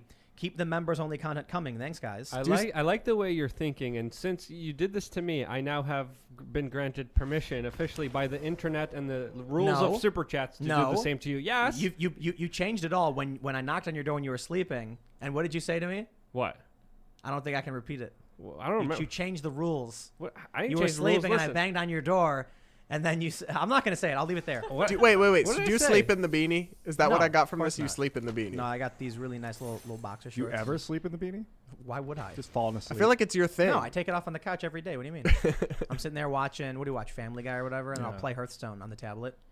And then Let me know who Yeah, I I guess you should do. surprise Tim with. Feel free to reach out to me anytime. Lauren Southern. What's she up to? She was on Ruben. she lives in wasn't Australia. Yeah. She was Oh, just she was on somebody- Ruben. Somebody's show. She had a new documentary out. That's what. All right. let's Andrew see. Yang. That's my other guess. Hey, Tim, I got a $1,000 check for you right here. Universal basic income for you. That'd be a good one. Uriel Avila says, Tim, what is your prediction on Godzilla versus King Kong? I don't care for giant monster movies. Never cared. Pacific Rim was like, King Kong all the way. I guess. I'm biased. I guess. Ready to Rumble says, your website needs a comment section under the videos. Us Beanie Boys need to converse. There is a comment section under all of the videos. That's there in all of them. It is. Yeah. So become a member, and then you can comment, and everyone talks to each other, and it's good fun. Brian Bourgeois says, why aren't we talking about solutions? We can complain all day. I know it's hard, but we need to talk about solutions. Because we do. It's building culture. Because the culture war is where the war is happening, and politics is only after the fact. So we've been talking about doing vlog content. We just put up a video where Alex Jones walks into Luke's RV and wakes him up, and there's nothing political in it. You It's are ju- fully exploiting me to the fullest well, extent here. but it's because we have like 5 videos up. Yeah. And it's the one we put up where it's literally just you're watching Alex be like, hey, Luke, I just drove here. How you been? And Luke's like, yeah. And they're like, we're going to go get food. And it's like, it's just not political. Yeah. It's just regular. So that's the point, is to make fun and silly stuff. And that's part of the solution. It is. We could talk about flash graphing if you want to talk about solving for the future technology, but we got to have an expert On which subject? on graphene, flash graphene, just the Oh, yeah, for sure. I'd love to get an expert on like directed energy weapons, too. All right, let's see where we're at. We got too many super chats coming in. This is crazy. Unreasonably Angry says fully functional A10s are a God-given right. What's an A10? I think that's a shotgun that is only for military use. I don't know. I'm just guessing here. Let me look that up. Tyler Wood says, I just finished Ann Jacobson's Untold History of Area 51. Black projects and funding exploded after Sputnik. As bad as the U.S. was during the Cold War, falling behind technologically would have been way more terrifying to me. Oh, I agree. Yeah. Let's see. Corny says you should get the same guest Jimmy Dore had the other day. Oh, the Boogaloo Boy guy. I mean, maybe. I wouldn't want to just be like, oh, Jimmy Dore interviewed him. I better interview him, too, because I think you should watch Jimmy Dore's interview of him, you know? He's getting a lot of criticism on Twitter because He of was that. trending. Yeah, and Nationwide. A10 is a fighter jet, by the way. Oh. Oh, So, yes. Yeah, so Jimmy interviewed a Boogaloo Boy who was like very pro-left culturally on a bunch of issues and an He said anarchist. like pro-LGBT, pro-BLM, all Yep. this stuff. And then the response from the establishment was, he's lying, he's far right. It's like, why? Why is he far right? That makes no sense. Antifa wants the same things as him. It's ridiculous. I'm not going to say they're far left. That would be ridiculous too. But, you know, whatever. None of that makes sense. All right, let's see where we are. We'll do a couple more. Garant says Styx is under a concerted attack to smear him as a Nazi. They got Sarah Carter to tar him to put him on now. He's hot and will get views and it will protect the guy. He's good. Well, I'm not super concerned about getting views from having Styx on. I think Styx is all right. I don't know what they're saying about him. As far as I can tell, he's like a fairly libertarian commentator. yeah. I did not realize people were smearing him. I do not agree with those smears. Lucas Kaiser says, have you heard of Bunker Brands? They make T-shirts. Got to love Matt. How many demos out there? We've heard. Like, you reached out to I him, reached out to them. They didn't respond yet. Well, you know, we'll see. Yeah. What do we have here? What's this? Stinky Ugly says, I bought a 308 AR-10 and it's brought me joy, second only to my wife. Aw. Oh, how nice. I do call my firearms girlfriends, so. Not surprised by Kid this. Truck says, did you guys know that Gatling guns are legal in many states? Really? No. That's the makes me crank. very happy. That's what I want. You ever see the video? I think Mythbusters did it. They did a steam Gatling gun where they basically had a steam engine spin really fast. And what it would do is once it lined up with like the barrel, it would sling a bullet out. It was crazy. Something Wow. like that. Yeah. It's cool. Railguns are cool too, man. All right, let's see. We'll just do a couple more. Jonathan says, interview a critical race theorist so they can educate y'all. Okay. We should do a sponsored video where we do a behind-the-scenes critical race theory class for everyone here. Yeah, mandatory diversity training. Yep. Yeah. I would love to get some progressive. I don't like the word progressive, what it means, what it's become, but like Cortez, Rashida Tlaib, Cory Bush, just somebody that's like so out there on the other end of the spectrum. Just have them in. Let's like I don't chill think they would. and learn. We'll be nice, you know. We've had courteous. like this on, and we invite many of them all the time. The problem is when people bully us to try and force their way on the show. But anyway, here we go. The last one, the most important one. Alessio Damonte says, can you add a 480p on the videos on your website? My internet sucks. The good news is, moving forward, all videos, we have a new player which allows all the way down to 144p up to 1080. You can customize so you can stream better. It is a better player. It is easier to load. We are constantly improving the site. But the key to a successful business is to just start doing it. If you try and build this massive castle before anyone's come, you might find that people don't actually want to use it, and then you got to change everything.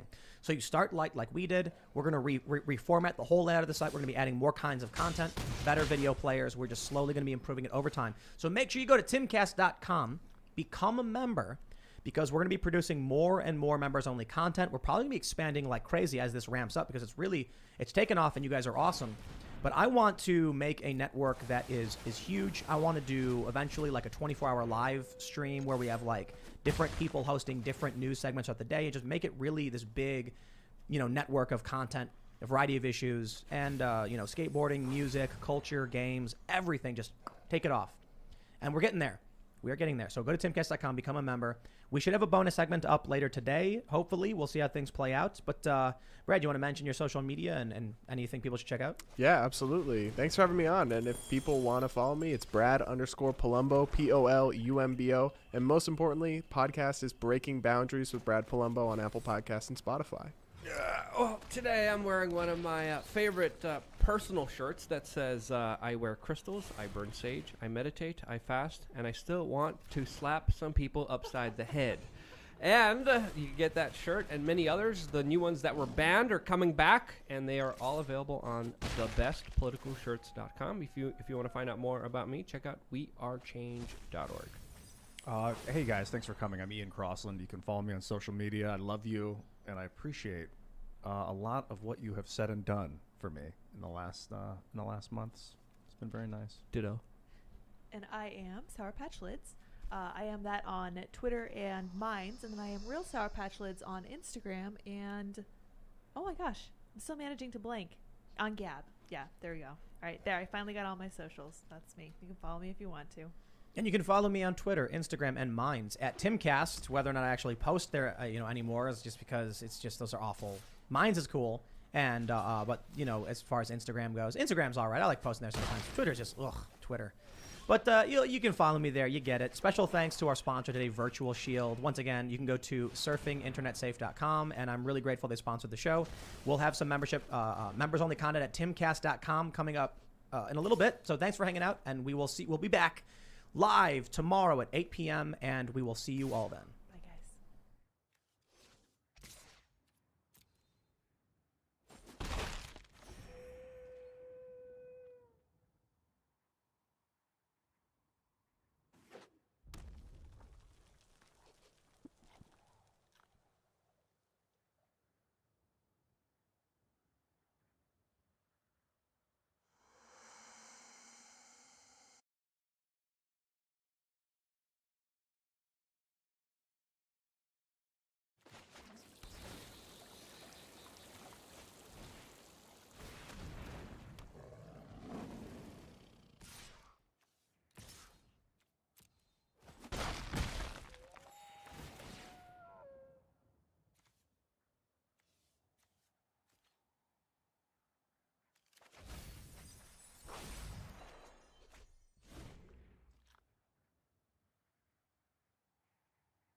Let us march into battle and make new comrades.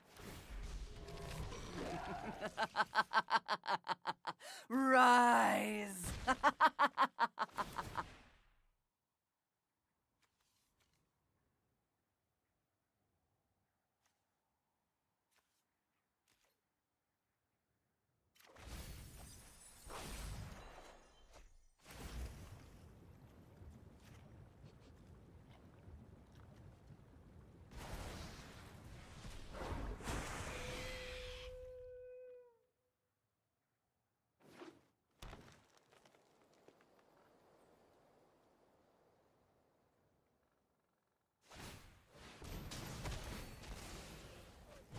I've learned much from your death.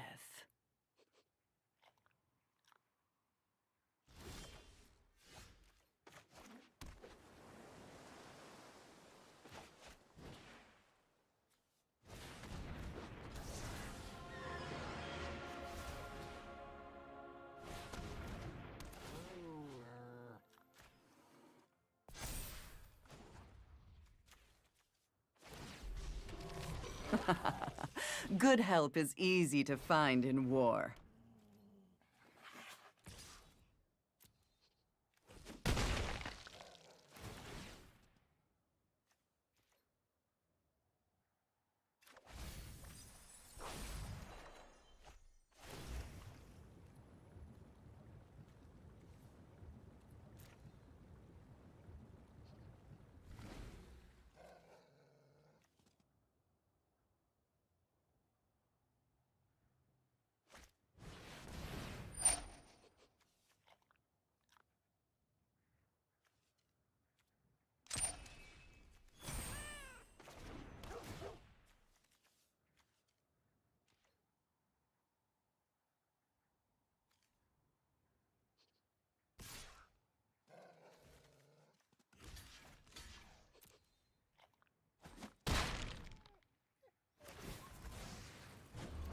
Waste not, want not.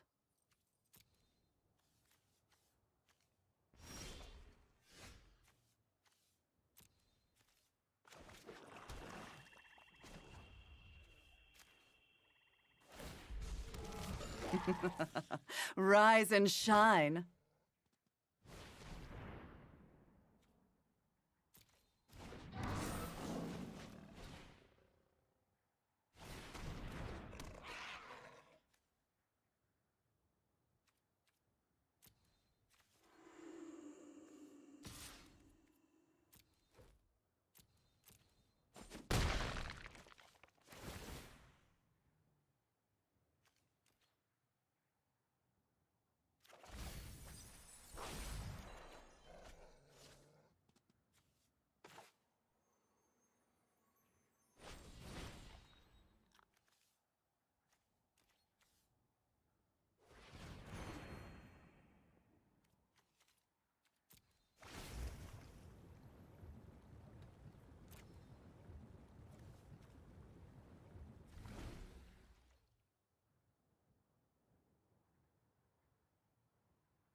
Oh, I bet you wish you had nothing to lose.